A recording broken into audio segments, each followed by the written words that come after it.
තෙරුවන් සරණයි. ඔබ මේ ශ්‍රවණය කරන්න සූදානම් වන්නේ ශ්‍රද්ධා රූපවාහිනිය ඔස්සේ. අද දවසේ පටන් ආරම්භ වන ශ්‍රද්ධා රූපවාහිනියේ අලුත්ම සදහම් සාකච්ඡාව. සික්ඛාපදං සමාදියාමි. සිල්පදය සමාදන් වෙමි. මේ උතුම් සාකච්ඡාව සෑම ඉරු දිනකම සවස 1ට ආරම්භ වෙනවා.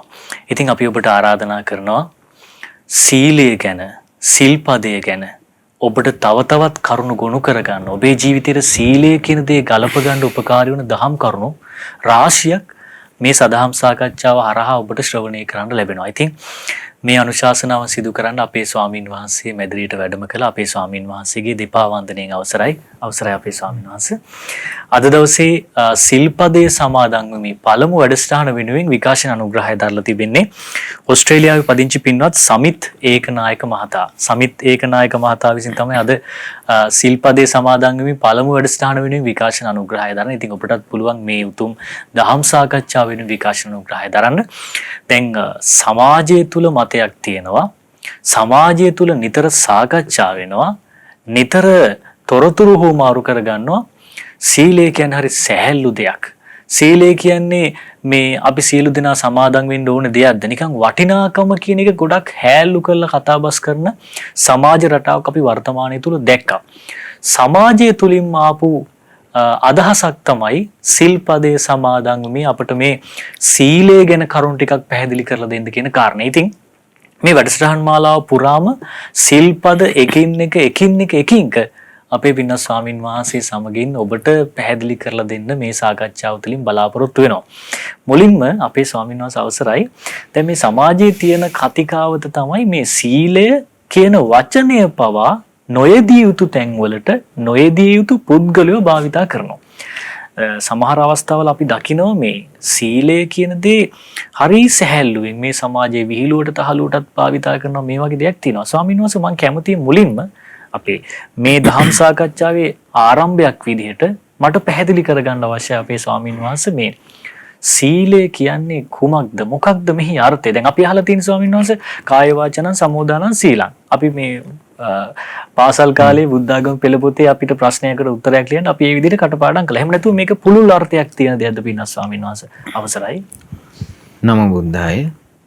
අපගේ පරම පූජනීය ගුරු දේවෝත්තම ලොකු ස්වාමීන් වහන්සේට අපගේ নমස්කාරය වේවා. ඔව් සමීර, අපි අපේ පෙළ පොතේ කියන්නේ අපි මුල් කාලේ ඉඳලා දහම් පාසල් යන කාලේ ඉඳලා අපි දහම් පාසල් ගිහිලා තියෙනෝනේ. ඒ කාලේ ඉඳලා සාමාන්‍යයෙන් කය වචනේ දෙකේ සංවරභාවය තමයි සීලය කියලා තමයි සාමාන්‍යයෙන් අපි ඉගෙනගෙන තියෙන්නේ. අපි උගන්වලා තියෙන්නේ. කටපාඩම් කළෙත් ඒ විදිහට. ඊට පස්සේ අපිට දෙමව්පියන්ගෙන් ඊට පස්සේ ඉස්කෝලේ යද්දී ගුරු හරුකම් ලබා දෙද්දී ඒක සාමාන්‍යයෙන් සමාජගත වෙච්ච අදහසක් ඇරියට තමයි මේක නිකන් තියෙන්නේ. මේ කාය වචනේ දෙකේ සංවරය තමයි සීලය හැටියට කියලා. එහෙමයි. ඇත්තටම සීලය කියන දේ ගත්තොත් එහෙම අපි ඒක මේ අපිට සාමාන්‍යයෙන් මේ වර්තමාන ලෝකේ කතා කරන මේ රාමු දිහා බලද්දී බොහොම తాවකාලිකව වගේම මේ යම් දේවල් සමහර වෙලාවට ලබා ගැනීම අරමුණින් හෝ එහෙම නැත්නම් මේ తాවකාලික විසඳුම් උදෙසා හෝ නිකන් අපි සමාදන් විය යුතු දෙයක් ඒ වගේම අපි ආරක්ෂා කළ යුතු දෙයක් හැටියට වගේ තමයි නිකන් කතාබහේ තියෙන්නේ. නමුත් අපි මූලිකවම බුදුරජාණන් වහන්සේගේ බුද්ධ වචනේ මුල් කරගෙන සීලය ගැන කතා බහට ලක් කරගත්තොත් සමීර ඒක මහා ගැඹුරු අර්ථයක් තියෙන එකක්. ඒ වගේම මහා පළල් අර්ථයක් තියෙන එකක්. ඒ වගේම සීලය ගැන අපි කතා කරද්දී ඒක මේ తాවකාලිකව මේ ඒ කියන්නේ මේ බොහොම කෙටි දුරක් උදෙසා තියෙන අරමුණක් නෙමෙයි. ඒක ලෞකික මේ ජීවිතයේ තුල දියුණුව පිණිස ප්‍රබල විදිහට බලපානවා. ඒ වගේම ඊට එහා ගියපු ලෝකෝත්තර ජීවිතේ දියුණු මාර්ගඵල අවබෝධයේ නිකලස් බව දක්වාම ඒ සීලේ මහා ගැඹුරු විදිහට පැතිරිච්ච එකක්. අපේ ස්වාමීන් වහන්සේ දැන් ස්වාමීන් වහන්සේගේ අනුශාසනාවේදී කිව්වා මේ සීලය කියන දේ මේ ලෞකික ලෝකයේ දියුණු වෙනුවෙන් අපිට උපකාර වෙනවා කියලා. දැන් ඇත්තටම සානස මේක පුදුම දෙයක්. දැන් ගොඩක් දෙනෙක්ගේ අදහස් තියෙන්නේ ඇත්තටම ලෞකික දියුණුවට මේ සීලය උපකාරී වෙන්නේ නැහැ කියලා. නෑ කියලා. එහෙමයි. ඒක හරි. එතකොට ඒක ඇත්තටම මේ ඒ වගේ සාමාන්‍යයෙන් කතා බහට මනුස්සයා මේ සීලය පාවිච්චි කරන්නේ ඒක සමීර දැන් අපි ගත්තොත් එහෙම අපි සීලය මේ වගේ පළල් ගැඹුරු අර්ථයකින් යුත දෙයක් කියලා අපිට කියන්නේ මේ විදිහට මේ අපි වචනයකින් හරි මේ කතා බහට ලක් කරන්නේ අපි බුද්ධ මේ ගුරු ඇසුරෙන් මේ සත්පුරුෂ කල්යාණ මිත්‍ර ඇසුරෙන් සාස්ෘණ වහන්සේගේ වචනේ ශ්‍රවණය කළා අපි කියවල තියෙන නිසා. එහෙමයි. ඒ කියන්නේ දැන් ලෝකේ ගත්තොත් එහෙම සාස්ෘණ වහන්සේ නමක්ගේ වචනයක් මේ මිනිස්සෙට ශ්‍රවණය කරන්න මේ එයාට ඒකාන්තයෙන්ම උපකාරය ලැබෙන්න ඕනි කල්යාණ මිත්‍රයෙක්ගෙන්. කල්යාණ මිත්‍රයෙක්ගෙන්නේ. ඒ කියන්නේ බාහිර උපකාරයක් ඇටියට ලෝකේ ලැබෙන්න ඕනි පළවෙනි මංගිය තමයි කල්යාණ මිත්‍ර ආශ්‍රය. ඒ කියන්නේ සත්පුරුෂ ආශ්‍රය. එතකොට ඒ හරහානේ මේ ඔක්කොම දේවල් අපිට ලැබෙන්නේ. එහෙමයි. එතකොට ඒකෙදී ලෞකික දියුණුව පිණිසත් ඒ වගේම ලෝකෝත්තර දියුණුව පිණිසත් එයාගේ ජීවිතේ ධාර්මික ලෙස ලෞකික ජීවිතේ දියුණු කරගන්න බුදු කෙනෙක්ගේ ශ්‍රාවකෙක් හැටියට ඒ වගේම වෙන යම් කෙනෙකුට හෝ වේවා දියුණුවක් පතනවා නම් එයා සීලය මුල් කරගෙන දියුණුව මේ තමන්ගේ ජීවිතේ ළඟා කරගන්න එයා මහන්සියක් ගත්තොත් ඒක මහා අමුතු මේ දියුණුවක් වගේම ඒ වගේම සැපසලසන ඒ වගේම මේ කිසිම කෙනෙකුට හිංසා පීඩා රහිතව එයා ලබා ගන්න දියුණුව. ඒකෙදී අපි තේරුම් ගන්න ඕනි බුදුරජාණන් වහන්සේ සීලය ගැන කතා කරද්දී සමීර මේ මම ඒක අර මුලින්ම කිව්වේ මේක මහා ගැඹුරු පළල් අර්ථයක් තියෙන එකක් කියලා. සීලය මේ පංචශීලය දැන් එකපාරට සීලය ගැන කතා කරනකොට මනුස්සයාගේ ඔළුවට එන්නේ පංචශීලය. එහෙමයි සාරා. එහෙම නැත්නම් මේ උපෝසථ අට සීලය. එහෙම නැත්නම් මේ දස සීලය ඒකත් කලාතුරකින් ගන්නෙ. එහෙම නැත්නම් සාමණේර උපසම්පදා සීල. ওই සීල් ටිකනේ බුද්ධ ශාසනයේ තියෙන්නේ. නමුත් මේක අයිති සමීර මේ බුදුරජාණන් වහන්සේ පැනෝ ශික්ෂාපද මුල් කරගත්තු සීලයට. ඒකේ තේරුම එහෙනම් මේ ශාසනයේ තියෙනවා සීලය බුදුරජාණන් වහන්සේ විග්‍රහ කළා. බෙදලා තියෙනවා. එතකොට දැන් මේවා අපි ඉගෙන ගන්න බුද්ධ දේශනාවේ. ඒක දැන් අපිට හිතන විදිහට විග්‍රහ කරලා හෝ සමාජයේ තියෙන විදිහට විග්‍රහ කළා හරියන්නේ නැහැ. කළා හරියන්නේ නැහැ. භාග්‍යතුන් වහන්සේ වදාළ විදිහටම සීලය විග්‍රහ කර ගන්න ඕනේ. ඒකෙදිත් බුදුරජාණන් වහන්සේ සීලය කොටස් 5කට බෙදනවා. එහෙමයි. කොටස් 5කට භාග්‍යතුන් වහන්සේ බෙදනවා. ඒ පළවෙනි ඒකේදී බුදුරජාණන් වහන්සේ දේශනා කරන මේ සීල්පද මේ කොටස් 5 බෙදලා දේශනා කරද්දී මහණෙනි මේ පළවෙනි සීලය කියනවා මේ සරණ සීලය. සරණ සීලය. දැන් සරණ සීලය කිව්වම අපි මේ ඒක සරල එකක් නෙමෙයි. සරණ සීලය කියන්නේ සරණ කියන්නේ අපි බුදුරජාණන් වහන්සේ සරණ යාම, ධර්මයේ සරණ යාම, ශ්‍රාවක සංඝයා සරණ යාම. ඒ කියන්නේ ශාස්ත්‍රු වහන්සේ අපේ ශාස්ත්‍රුත්වයේ මේ තබා ගැනීම. ධර්මයේ අපේ ජීවිතයේ සියලුම අරුබුදුල් විසඳුම හැටියට තබා ගැනීම. ඊළඟට ශ්‍රාවක සංඝයා අපි මුළු හදවතින්ම සරණ යාම. එතකොට මේක බුද්ධ ශාසනයේ තියෙන පළවෙනි සීලය. ඒකට කියනවා සරණ සීලය කියලා. එහෙමයි.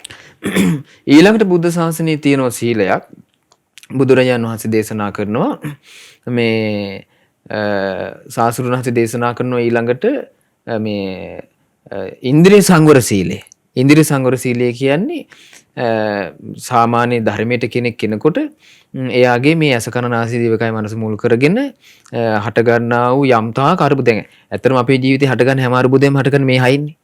ඒකෝ ඇස මුල් කරගෙන, ඒකෝ කන මුල් කරගෙන, ඒකෝ නාසය දිවකය මනස මුල් කරගෙන. ඒතර මේ සංවරයකට එීමත් බුදුරජාණන් වහන්සේ වදාළේ සීලයක් ඇටියට. එහෙමයි. ඊළඟට බුදුරජාණන් වහන්සේ දේශනා කරන තව සීලයක් තියෙනවා ප්‍රාතිමෝක්ෂ සංවර සීලය. ප්‍රාතිමෝක්ෂ සංවර සීලය කියන්නේ පාති කියන්නේ මුල් වෙන. ඊළඟට මෝක්ෂ කියන්නේ නිවනට. මේ නිවනට මුල් වෙන සීලය. නිවනට මුල් වෙන සීලය හැටියට බුදුරජාණන් වහන්සේ දේශනා කරන්නේ ශික්ෂාපද ටික. ශික්ෂාපද ටික එතන ඒක ශික්ෂාපද හැටියට ගන්නකොට පංචශීලයේ ඉඳලා ඉහළට. ඒක උපසම්පදා භික්ෂුවගේ උපසම්පදා 227ක් පමණ වූ ශික්ෂාපද සහිත වූ සියලු ශික්ෂාපදවල බුදුරජාණන් වහන්සේ දේශනා කරන ප්‍රාතිමෝක්ෂ නිවනට මුල් වෙන සීලය. ඒතර සීලයෙන් වෙන්නේ අපේ ජීවිතේ සංවර වෙන එකනේ. එහෙමයි. සංවර වෙන එක. ඊළඟට එතකොට ඒක තුන්වෙනි එක. පළවෙනි එක තමයි සරණ සීලය. දෙවෙනි එක ප්‍රාතිමෝක්ෂ සංවර සීලය. තුන්වෙනි එක ඉන්ද්‍රිය සංවර සීලය. හතරවෙනි එක ආජීව පාරිශුද්ධ සීලය. ආජීව පාරිශුද්ධ සීලය කියන්නේ සමීර මේ ගිහි උපාසක කෙනෙක් වෙන්න පුළුවන්, උපාසිකාවක් වෙන්න පුළුවන්. ඒ වගේම භික්ෂුවක් වෙන්න පුළුවන්, භික්ෂුණියක් වෙන්න පුළුවන්. එයා ජීවිතේ පවත්වන්න දැන් අපි ගත්තොත් එimhe උපාසක කෙනෙක් උපාසිකාවක් නම් එයා ජීවිතේ පවත්වන්න යමක් හම්බ කරන්න එපා. ඒ හම්බ කරන ක්‍රමේ අධාර්මික නෑ. ධාර්මිකයි. හරිද? ඒතකොට භික්ෂුවක් නම් ඒ භික්ෂුවට තියෙන ධාර්මික ප්‍රතිපදාවක්. එයාගේ ආජීවය අපිරිසුදුනේ. දැන් සාමාන්‍ය අපි ලෝකේ යන්නේ මෙයාගේ ආජීවය හරි අපිරිසුදු එකක්. මෙයාගේ පැවැත්ම මෙච්චර මේ හරි ගුණධර්ම සහිත එකක් නෙවෙයි. ඒ කියන්නේ පින්නස් ස්වාමීන් වහන්සේ නමක් නම් පිණ්ඩපාත සේනාසන ගිලම්පස ආදී ලබා ගැනීම. ඒ ලබා ගැනීම කියන්නේ ඒ කියන්නේ ඒක අර මිනිස්සු රවට්ටලා මිනිස්සු නොමගට යවලා වැරදි විදියට තරහාදීන් කීරලා බොරුව වංචාව පෙන්නලා කරන එකක් නෙමෙයි ඒක. ඒක බොහොම ධාර්මිකව සත්‍ය කියලා. ඒකට හොඳම උදාහරණය තමයි ගටිකාර මේ කාශ්‍යප බුදු සාසනේ හිටපු උපාසක. ගටිකාර කියන්නේ අනාගාමී ශ්‍රාවකෙක්නේ. එහෙමයි. එතකොට අනාගාමී වුණාම රාගයත් ප්‍රහාණය කරලා ද්වේෂයත් ප්‍රහාණය කරලා. එතකොට එයා ගෙදර ඉන්නකොට අම්මා තාත්තා දෙන්නම අන්ධයි. ඒ දෙන්න දෙමව්ල අන්ධ මේ වෙලා ඉඳිදී මෙයා හරිම ධාර්මිකයි. කොච්චර ධාර්මිකයිද කියන්නේ මෙයා මැටි වෙලඳාම තමයි මෙයා කළේ. ඒ කියන්නේ මේ මැටි භාජන හදලා මේ එයා කරන්නේ දැන් අනාගාමී කෙනා රාග ද්වේෂ දෙකම දුරු කරලානේ. ඊට පස්සේ මිල මුදල් පරිහරණයෙන් වෙන් වෙනවා. උපාසක කෙනෙක් මිල මුදල් පරිහරණයෙන් වෙන් වෙලා ඉන්නවා. එතන මෙයා කරන්නේ මැටි වලඳක් හදනවා. හදලා ඒකේ වටිනාකම මේ ගහනවා. මේකේ වටිනාකම හාල් කිලෝ 1යි. එතකොට අර මේ මිනිස්සේ ඇවිල්ලා මොකද කරන්නේ? මේක ගන්න හාල් කිලෝ එකක් තියලා මැටි වලඳ අරගෙන යනවා. මුදල් පරිහරණය කරන්නේ නැහැ. එහෙමයි. මිත්‍යා ආජීවයෙන් හම්බ කළේ නෑ අම්මා තාත්තා පෝෂණය කරන්න. එතකොට අන්න සම්මා ආජීවය. එතකොට බුදුරණවහන්සේ දේශනා කරනවා ආජීව පාරිශුද්ධ සීලය. එයාගේ ජීවන පැවැත්ම උදෙසා එයා ගිහි කෙනෙක් නම් එයා හම්බ කරන රටාව ධාර්මිකයි. පැවිද්දෙක් නම් එයා මේ යැපෙන්න මේ එයාගේ ජීවිතේ භික්ෂු ජීවිතේ පවත්වන රටාව ධාර්මිකයි.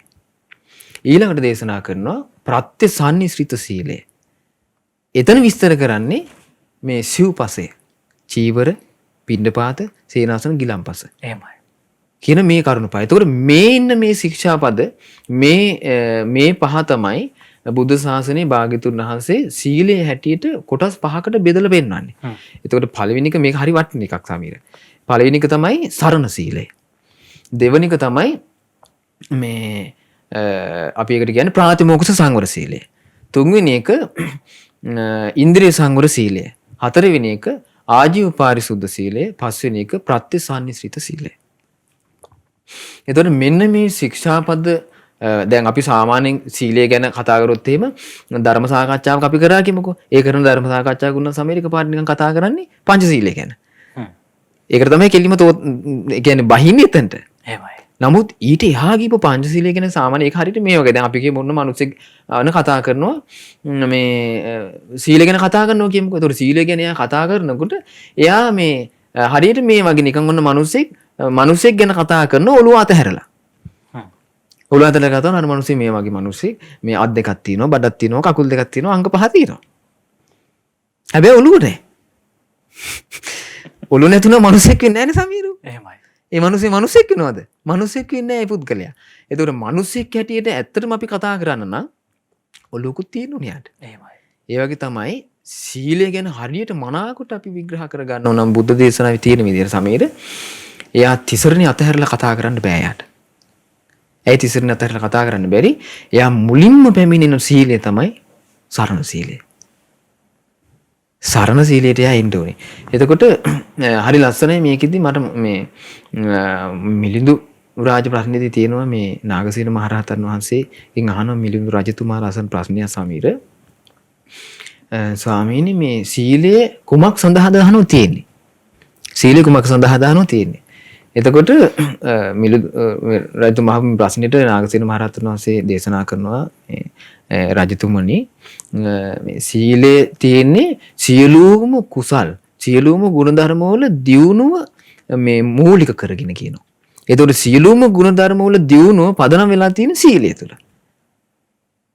සීලෙන් තොරව කිසිම දවසක ඉහළ ගුණධර්මයක් දියුණු කරන්න බෑ. ඒ කියන්නේ ස්වාමීන් වහන්සේ සීලය කියන ගුණධර්මයේ ශක්තිමත් තිබුණොත් ඒ අඩිතාලම තිබුණොත් තමයි ඉතුරු ගුණධර්ම ඒ මත පිහිටා තමයි ඒ මත පිහිටා තමයි සමස්ත ගුණධර්ම. ඒකට නාගසේන මහරහතන් වහන්සේගෙන් රජතුමා ඊට පස්සේ නාගසේන මහරහතන් දේශනා කරන මේ රජතුමනි ඒක හරියට ඊට පස්සේ දේශනා කරන සීලය මත පිහිටලා කියනවා මේ ශ්‍රද්ධාව වඩන්නේ. සීලය මත පිහිටලා කියනවා ශ්‍රද්ධා ඉන්ද්‍රිය නිකන් නෙමෙයි. ඊට පස්සේ සති ඉන්ද්‍රිය, සමාධි ඉන්ද්‍රිය, ප්‍රඥා ඉන්ද්‍රිය වඩන්නේ සීලය මත පිහිටලා කියනවා. මේ ඉන්ද්‍රිය ධර්ම පහම වඩන්නේ සීලය මත පිහිටලා. ඊට පස්සේ යම්තාක් ඇද්ද බොජ්ජංග ධර්ම. ඊළඟට අනේක අයුරි මාර්ග අංග ඇද්ද මේ ධ්‍යාන සමාධි සමාපatti මේ ඔක්කොම වඩන්නේ සීලය මත පිහිටලා කියනවා. එතකොට සීලය කියන්නේ සුළුපටු දෙයක්ද? එහෙමයි. බොහොම ගැඹුරු අර්ථයක් තියෙන දෙයක්. හැබැයි සීලේ පදනම් වෙලා තියෙන්නේ සරණ මත. ඊට පස්සේ රජතුමා අහනවා ස්වාමීනි මේ උපමාවකින් ඔක පොඩ්ඩක් විග්‍රහ කරලා දෙන්න බැරිද කියලා. එතකොට රහතන් වහන්සේ ලස්සන උපමා හතරක් කියනවා. ඒ උපමා හතර දේශනා කරනවා රජතුමනි මෙහිම තේරුම් ගන්න කියනවා මේ මහා වටිනා කියන වෘක්ෂ වටිනා කියන ශාඛා මේ පොළොව ඇසුරු කරගෙන තමයි වැඩෙන්නේ. පොළොව පිහිට කරගෙන. පොළොවේ පිහිටලා තමයි අපි කියමු රත් හඳුන් ගහක්. ඊට පස්සේ සුදු හඳුන් ගහක්. ඊට පස්සේ කළු අගිල්. මේ වගේ වටිනා කියන මේ ශාකයක් පොළොවේ අපි ඔන්න බොහොම පොඩියට බීජයක් කෙරේ රෝපණය කරනවා කියමු. ඒකට ඒක පිහිටන්නේ කොහෙද? පොළොවේ. ඉතින් පොළොවේ අපි ඊට පස්සේ ඒකට අවශ්‍ය දේවල් දානකොට මේක හිමීට බොහොම පරිස්සමෙන් මේක වඩා ගන්න ඕනේ. මොකද වටිනා කියන දෙයට අනුතුරු වැඩිනේ. මේ එතකොට මේක ආරක්ෂා කරගෙන අපි පෝෂණය කරගෙන ගහ විශාල වෘක්ෂයක් ඇටියට අපි හදාගන්න අපි පාදක කරගත්තේ පොළොව. එහෙමයි. ඒතර පොළොව මත පිහිටලා තමයි මේ වටිනා කියන වෘක්ෂයක් වැඩෙන්නේ. ඒ වගේ කියනවා රජතුමනි මේ සියලුම වටිනා කියන ගුණධර්ම මේ වඩා ගන්න යා පසුබිම පාදම කරගන්න සීලය කියනවා. සීලය කියනවා. ඒතර එහෙනම් සීලෙ මත පිහිටලා තමයි සියලුම ගුණධර්ම වඩන්නේ. සති අපි ගත්තොත් එහෙම සත්‍තිස් බෝධිපාශික ධර්මම සීලෙ මත පිහිටලා වඩන්නේ. සතර සතිපට්ඨානය, සතර සම්‍යක්ප්‍රදාන වීරිය, සතර ඉරිදිපාද, පංච ඉන්ද්‍රිය, පංච බල, සප්ත බොජ්ජංග, ඊට පස්සේ ආර්ය අෂ්ටාංග මාර්ගය අංග මේ ඔක්කොම වඩන්නේ නම් මොකක් මත පිහිටලා? සීලෙ මත පිහිටලා. හරියට පොළොව මත පිහිටලා මහා විශාල ගහක් වැඩෙනවා වගේ. එහෙමයි.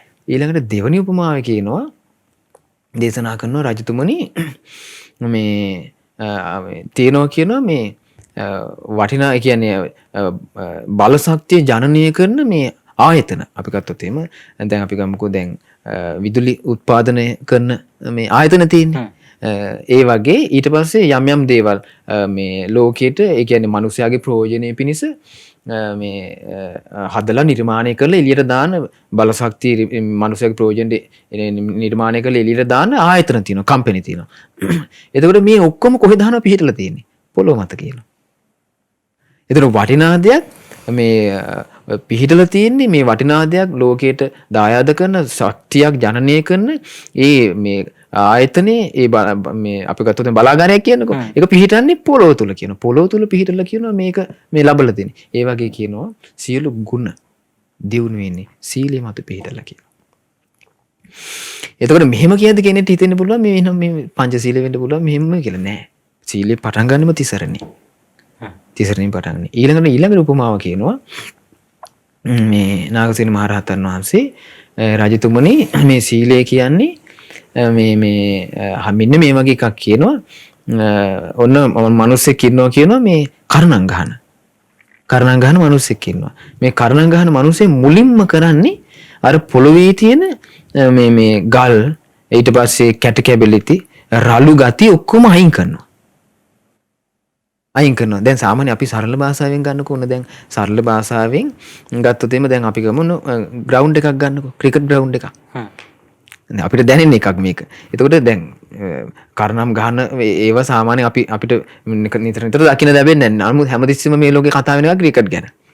ඊට පස්සේ මේ වගේ නිකන් පිච් ගැන කතා කරනවානේ. එතකොට ඒ ක්‍රිකට් ගහන මේ ප්‍රධාන ප්ලේ කරන තැන එයාලා සම්පූර්ණයෙන් ගල් ඊට පස්සේ බොරළු මේ ඔක්කොම ඉවත් කරලා පොළොව නිකන් හරි අවශ්‍ය ප්‍රමාණයට හදා ගන්න ඕනේ. එතෙන්ට ලොකු අවධානයක් යොමු කරන්න ඕනේ. වටේ පිටේ තනකොළ තියෙන්නේ.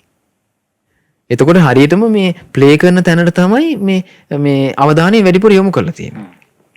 ඒ වගේ අරයා මේ අර කරණම් ගහන මිනිස්සු ඔක්කොම මේ පොළවේ තියෙන දේවල් මේ කැට කැබිලිටි ඊට පස්සේ මේ උල් ඇනෙන්න පුළුවන් කකුල් වල එහෙම ඒ ඔක්කොම ඉවත් කරලා මේ මෘදු ඒ කියන්නේ මේ ඒ කියන්නේ ඊටාම පහසු පයට පෑගෙන පහසු පස් වලින් ඒක අතුර ගන්නවා කියනවා. ඒක උඩ කියන එයා කරණම් ගහන්නේ. ඒක උඩ කියන එයා ඔක්කොම සෙල්ලම් ටික දාන්නේ. එයාට අනතුරක් නැහැ පොළවේ. එහෙමයි. එයා පිහිටලින තැනින් අනතුරක් නැහැ.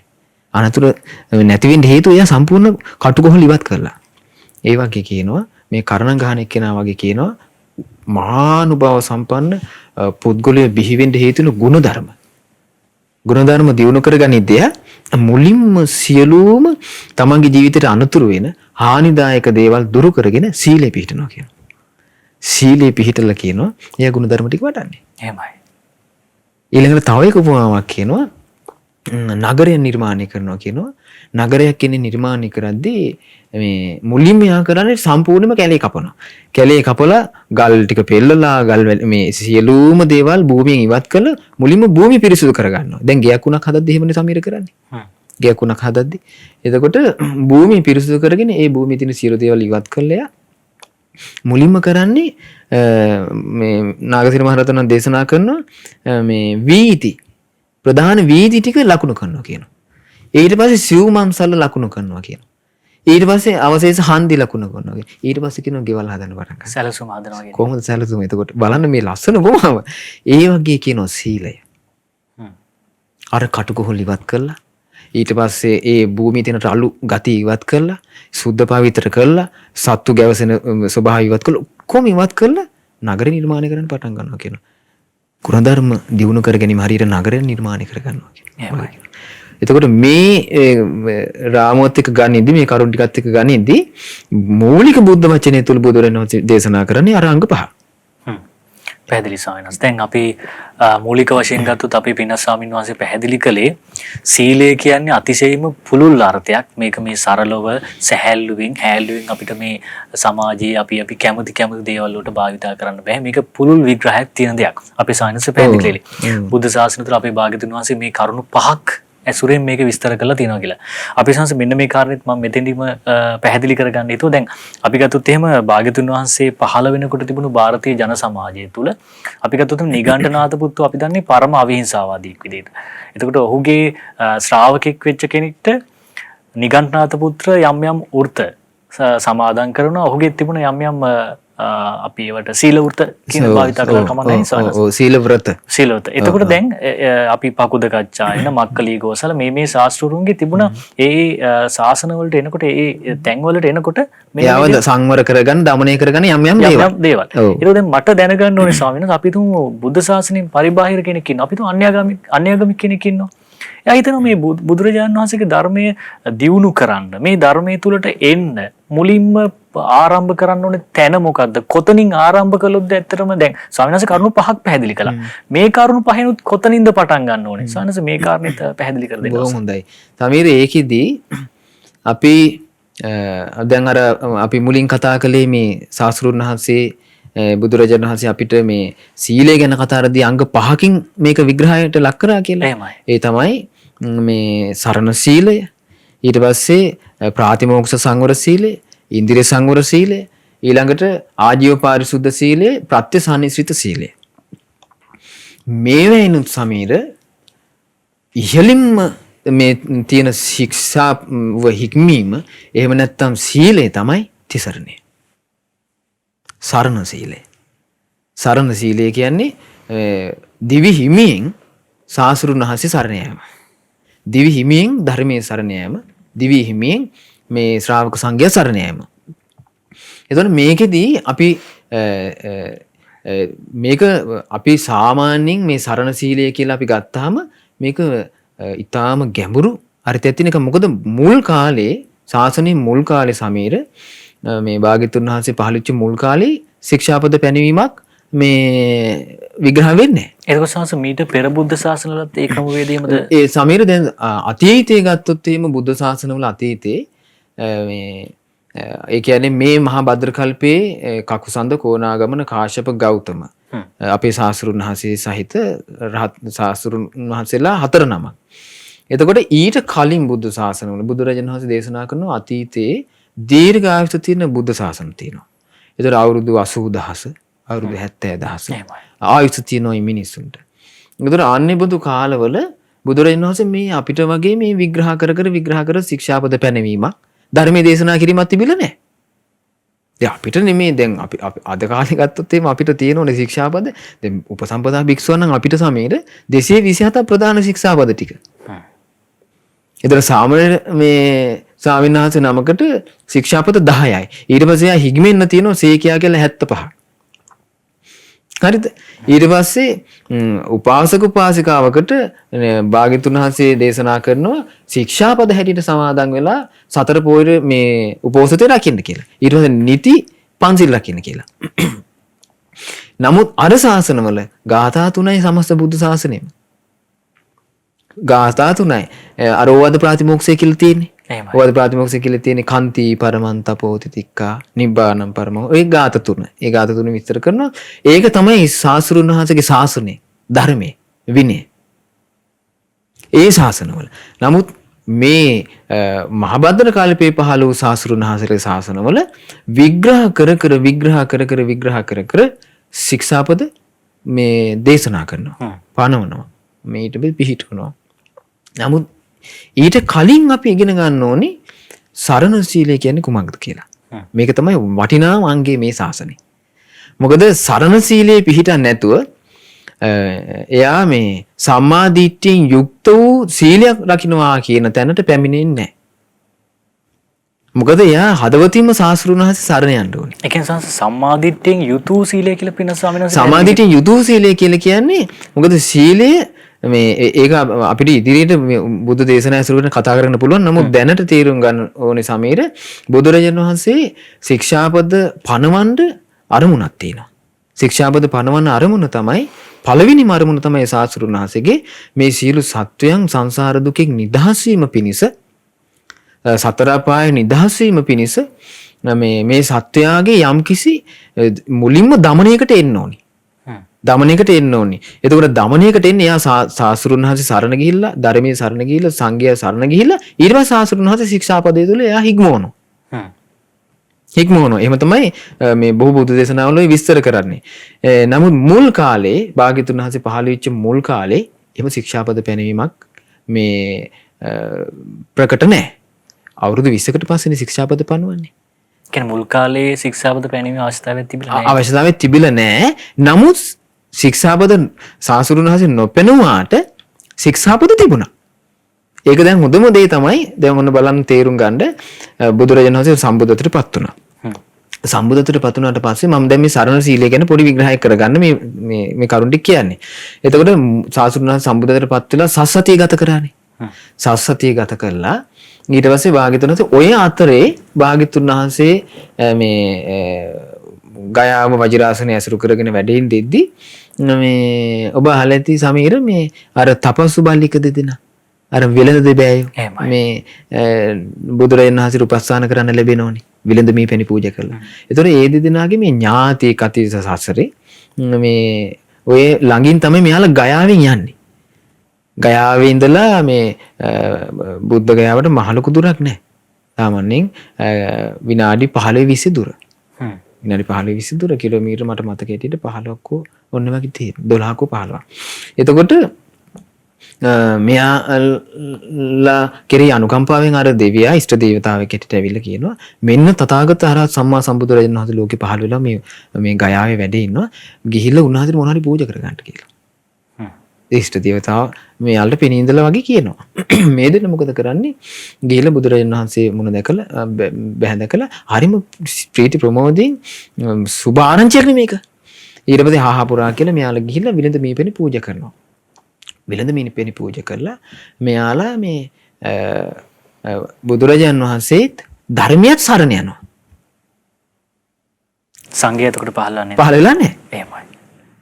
හරිද? බුදුරජාණන් වහන්සේ ධර්මයේ සරණ යනවා. එතකොට භාග්‍යතුන් වහන්සේ ධර්මයේ සරණ ගිහිල්ලා එයාලා ඉතින් එතනින් පස්සේ යාලා මාර්ගඵල ලබනවා.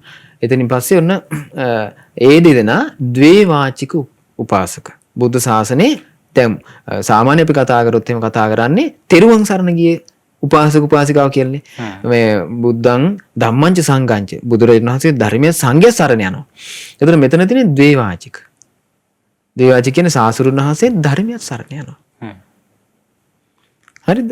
ඊට පස්සේ භාග්‍යතුන් වහන්සේ ඔන්න බරණැස ඉසිපතන මිගදායට වැඩලා මේ ප්‍රථම ධර්ම දේශනාව දේශනා කරනවා. මොකක්ද ඒකේ තියෙන්නේ ආර්ය සත්‍ය හතර. හතරවෙනි ආර්ය සත්‍ය මොකද්ද තියෙන්නේ? මාර්ගය. ඒ මාර්ගය මොනවද තියෙන්නේ? සම්මා දිට්ඨි, සම්මා සංකප්ප, සම්මා වාචා. සම්මා කම්මන්ත, සම්මා වාචා, සම්මා කම්මන්ත. සම්මා වාචා කියන්නේ සීලය. සම්මා කම්මන්ත කියන්නේ සීලය. එහෙමයි. සම්මා ආජීව කියන්නේ සීලය. බලන්න එතකොටනේ. එතකොට මුල්ම කාලේ සාස්ෘණ වහන්සේ ශික්ෂාපද මේ අවුරුදු 20කට පස්සේ පැනෙවුවාට හේතු සහිතව තමයි සාස්ෘණ ශික්ෂාපද පනවන්නේ. හේතුව ඇති නොවන තාක් බුදුරු ශික්ෂාපද පනවන්නේ නැහැ. එතකොට අවුරුදු 20ක්ම ශික්ෂාපද පනවන්න කිසිම හේතුවක් තිබුණේ නැහැ. ශාසනය පිරිසිදුව බැබළුණා.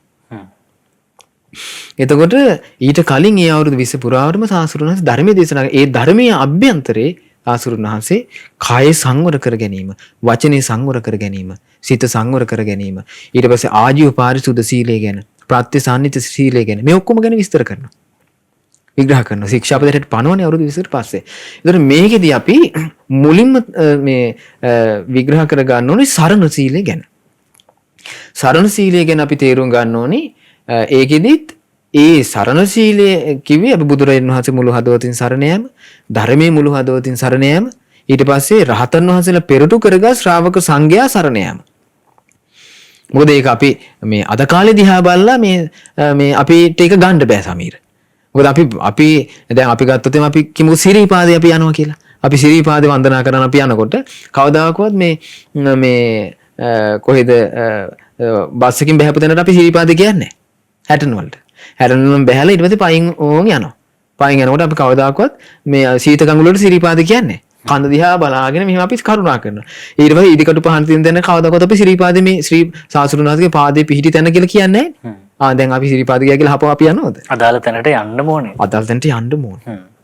එතකොට එහෙම ගිහලා නල්ල තන්නේ ගිහලා අම්මෝ මේ සිරීපාද කියලා අපි හපව බයින්නේ අපි. සිරීපාද කියලා අපි ඉහළටම ගිහිල්ලා සාසුරුනාථ ශ්‍රීපාද පද්මේ පිහිටි මේ ශ්‍රීපාදයේ ඉහළම මේ පැදගුණ කර කර බුදුගුණ දහම්ගුණ සංඝගුණ කියා වන්දනා කළා තමයි අපි බහිනකොට කියන්නේ ශ්‍රීපාදේ වන්දනා කළා කියලා. එහෙනම් අපි ශ්‍රීපාදයේ හැටියට අදහස් කරන්නේ ඒ කන්දේ වෙන කිසිම මේ තැනක් නෙමෙයි. ඉහළම තැන. හිණිපෙත්ත. ඒ වගේ තමයි සංඝයා කියලා අපි සිහියට ගනිද්දී අපිට සිහි වෙන්න ඕනි රහතන් වහන්සේලා. ඒ අතරත් අපගේ සාරිපුත්ත මහරහතන් වහන්සේ, මහා මොග්ගල්ලාන මහරහතන් වහන්සේ, සංඝයාගේ ආරම්භය අඤ්ඤගුණ්ඩඤ්ඤ මහරහතන් වහන්සේ. පස්වග ස්වාමීන් වහන්සේලාගෙන් තමයි ඕන් සංඝයා පටන් ගන්න. අපි ඒතර සංඝං සරණං ගච්ඡාමි කියලා අපි සරණ සීලයක් ඇරෙට සංඝයා සරණට ගන්නකොට රහතන් වහන්සේලා පෙරටු කරගත් සරණ තමයි අපි පිළිටන්න ඕනේ. හරිද? එතකොට සමීර ওই විදිහට අපි තේරුම් අරගෙන ඒකෙදිත් අපිට සාසුරුන් වහන්සේ පහළ වීම තමයි මේ අනිත් ධර්මයේ සරණත් ශ්‍රාවක සංඝරත්නයේ සරණත් ලැබෙන්න හේතුව. එහෙමයි. ඒතර සාස්ෘණ වහන්සේ පහළ නොවි මේ කිසිම සීලයක් සරණ සීලය ඊට පස්සේ ප්‍රාතිමෝක්ෂ සංවර සීලය, ඉන්ද්‍රිය සංවර සීලය, ආජීව පාරිශුද්ධ ප්‍රතිසංග මේ කිසිම සීල ලෝකෙට බිහි වෙන්නේ නැහැ. එහෙමයි.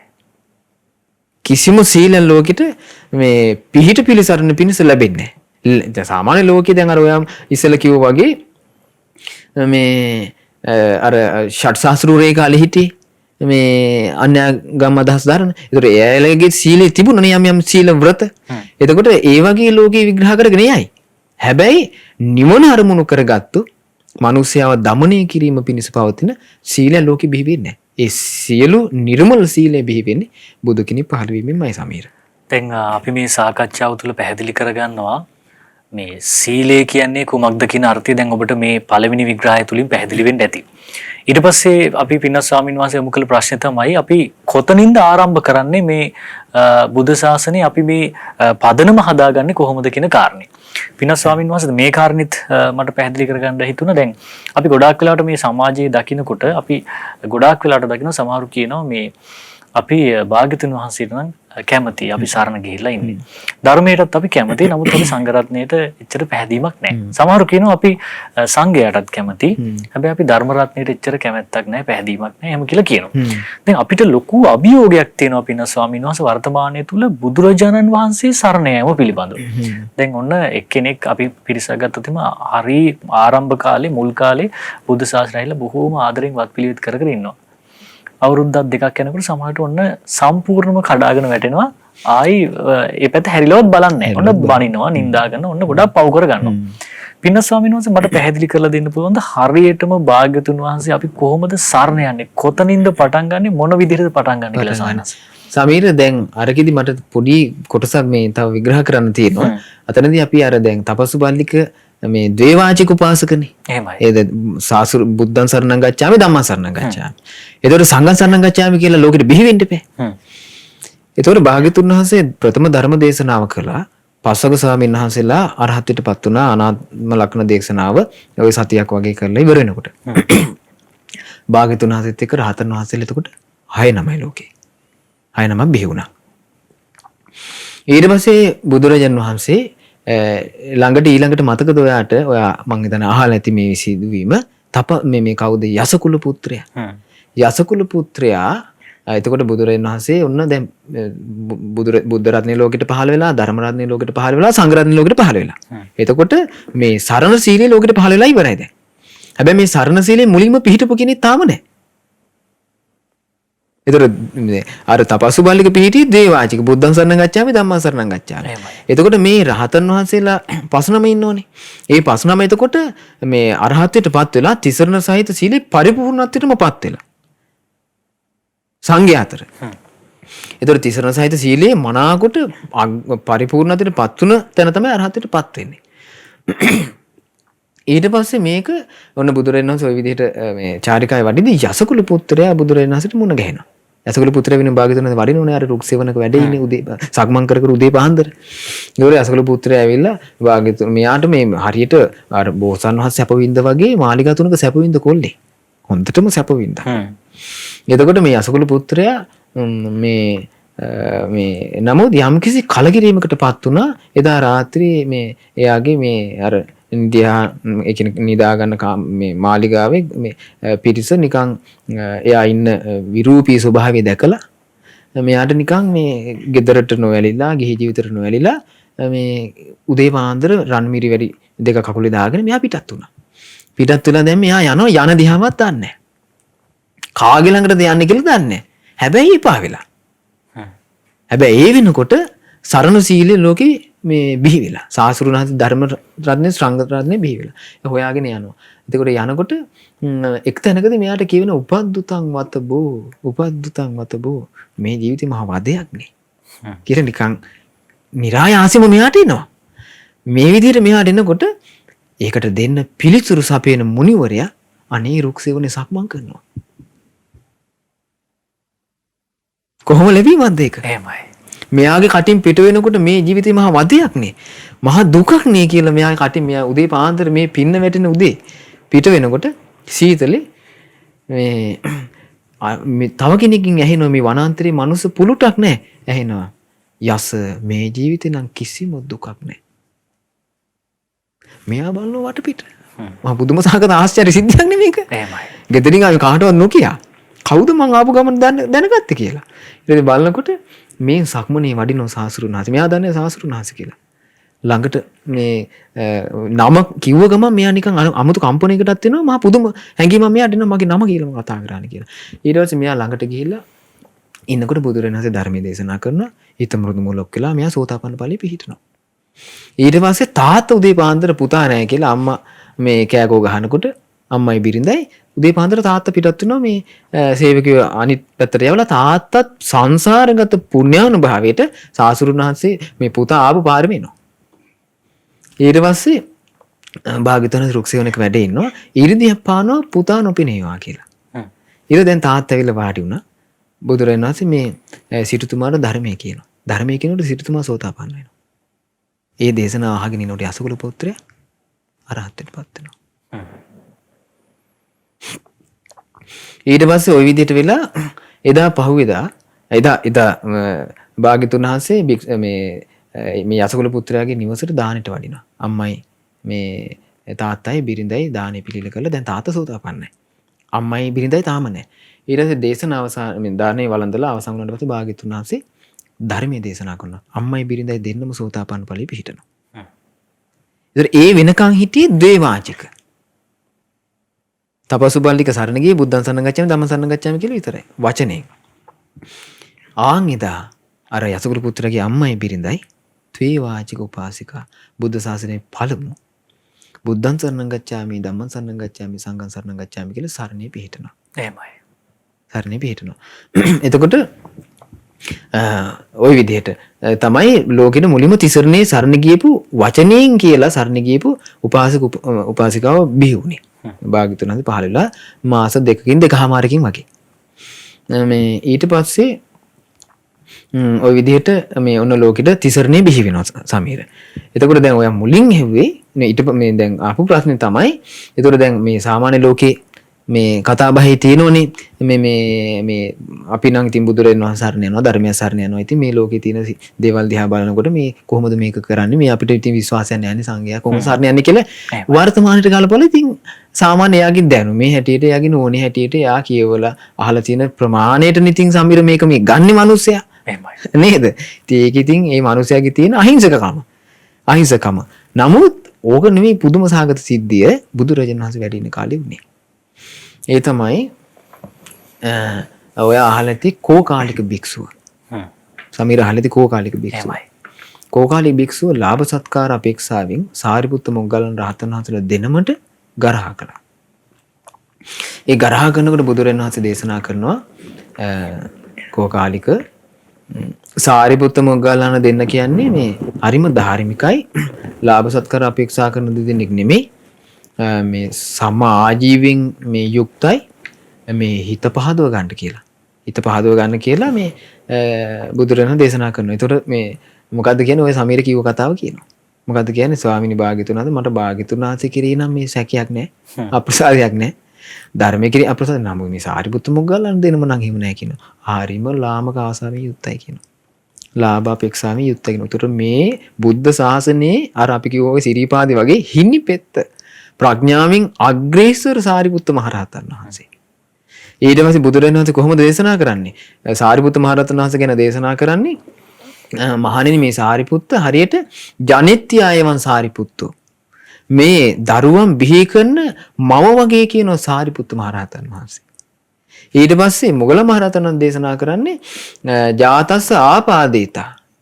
ඒ කියන්නේ මේ අර මේ අම්මා විසින් බිහි කරපු දරුවෝ පෝෂණය කරන්නේ කවුද? කිරියම්මා. කිරියම්ම වගේ කියනවා මොග්ගල මහරහතන් වහන්සේ. එතකොට ඒ වගේ දෙදෙනා වහන්සේලට මේ ලාභ සත්කාර වලට ගිජු වෙලා යට වෙලා කියනවා මේ භාග්‍යතුන් වහන්සේ ගැන නම් මට සැකයක් නැහැ. ධර්මය ගැන නම් මට ගැටලුවක් නැහැ. හැබැයි මේ දෙන්න මෙහෙම නැහැ කියනවා. ඒතකොට සරණ සීලෙ පිහිටලද? මේ භාග්‍යතුන් වහන්සේ දැක්ක. ජීවමාන ශාස්ත්‍රඥ වහන්සේ ජීවමාන ශාස්ත්‍රඥ වහන්සේ දැක්ක. ජීවමාන ශාස්ත්‍රඥ වහන්සේටම කියනවා සාරිපුත්ත මොග්ගලන් දෙනවා. එතකොට කොහොමද ඒක? වර්තමානයේ ගැන අපිට සංවේදී වෙන්න දෙයක් එතකොට ඒකයි මම සමීර කිව්වේ එකලේසේ බලද්දී මේ කාලේ ගැන අපිට ඒ කියන්නේ සංවේදී වෙන්න කියන්නේ අපිට ගන්න ඒ කියන්නේ ඒ ගැන හිතන්නම ඕනි නෑ. නමුත් තේරුම් ගන්න තියෙන යමක් මේ මිනිස්යාට මොන ක්‍රමයෙන් හරි අපිට බුදුරජාන් වහන්සේ ගැන ධර්මයේ ගැන සංඝයා ගැන මේ යම්කිසි ප්‍රමාණයකට හෝ මේ සරණ සීලය ගැන මේ මිනිස්යා දැනුවත් වුණොත් ඒ මනසට උදා වෙන යහපත ගැන.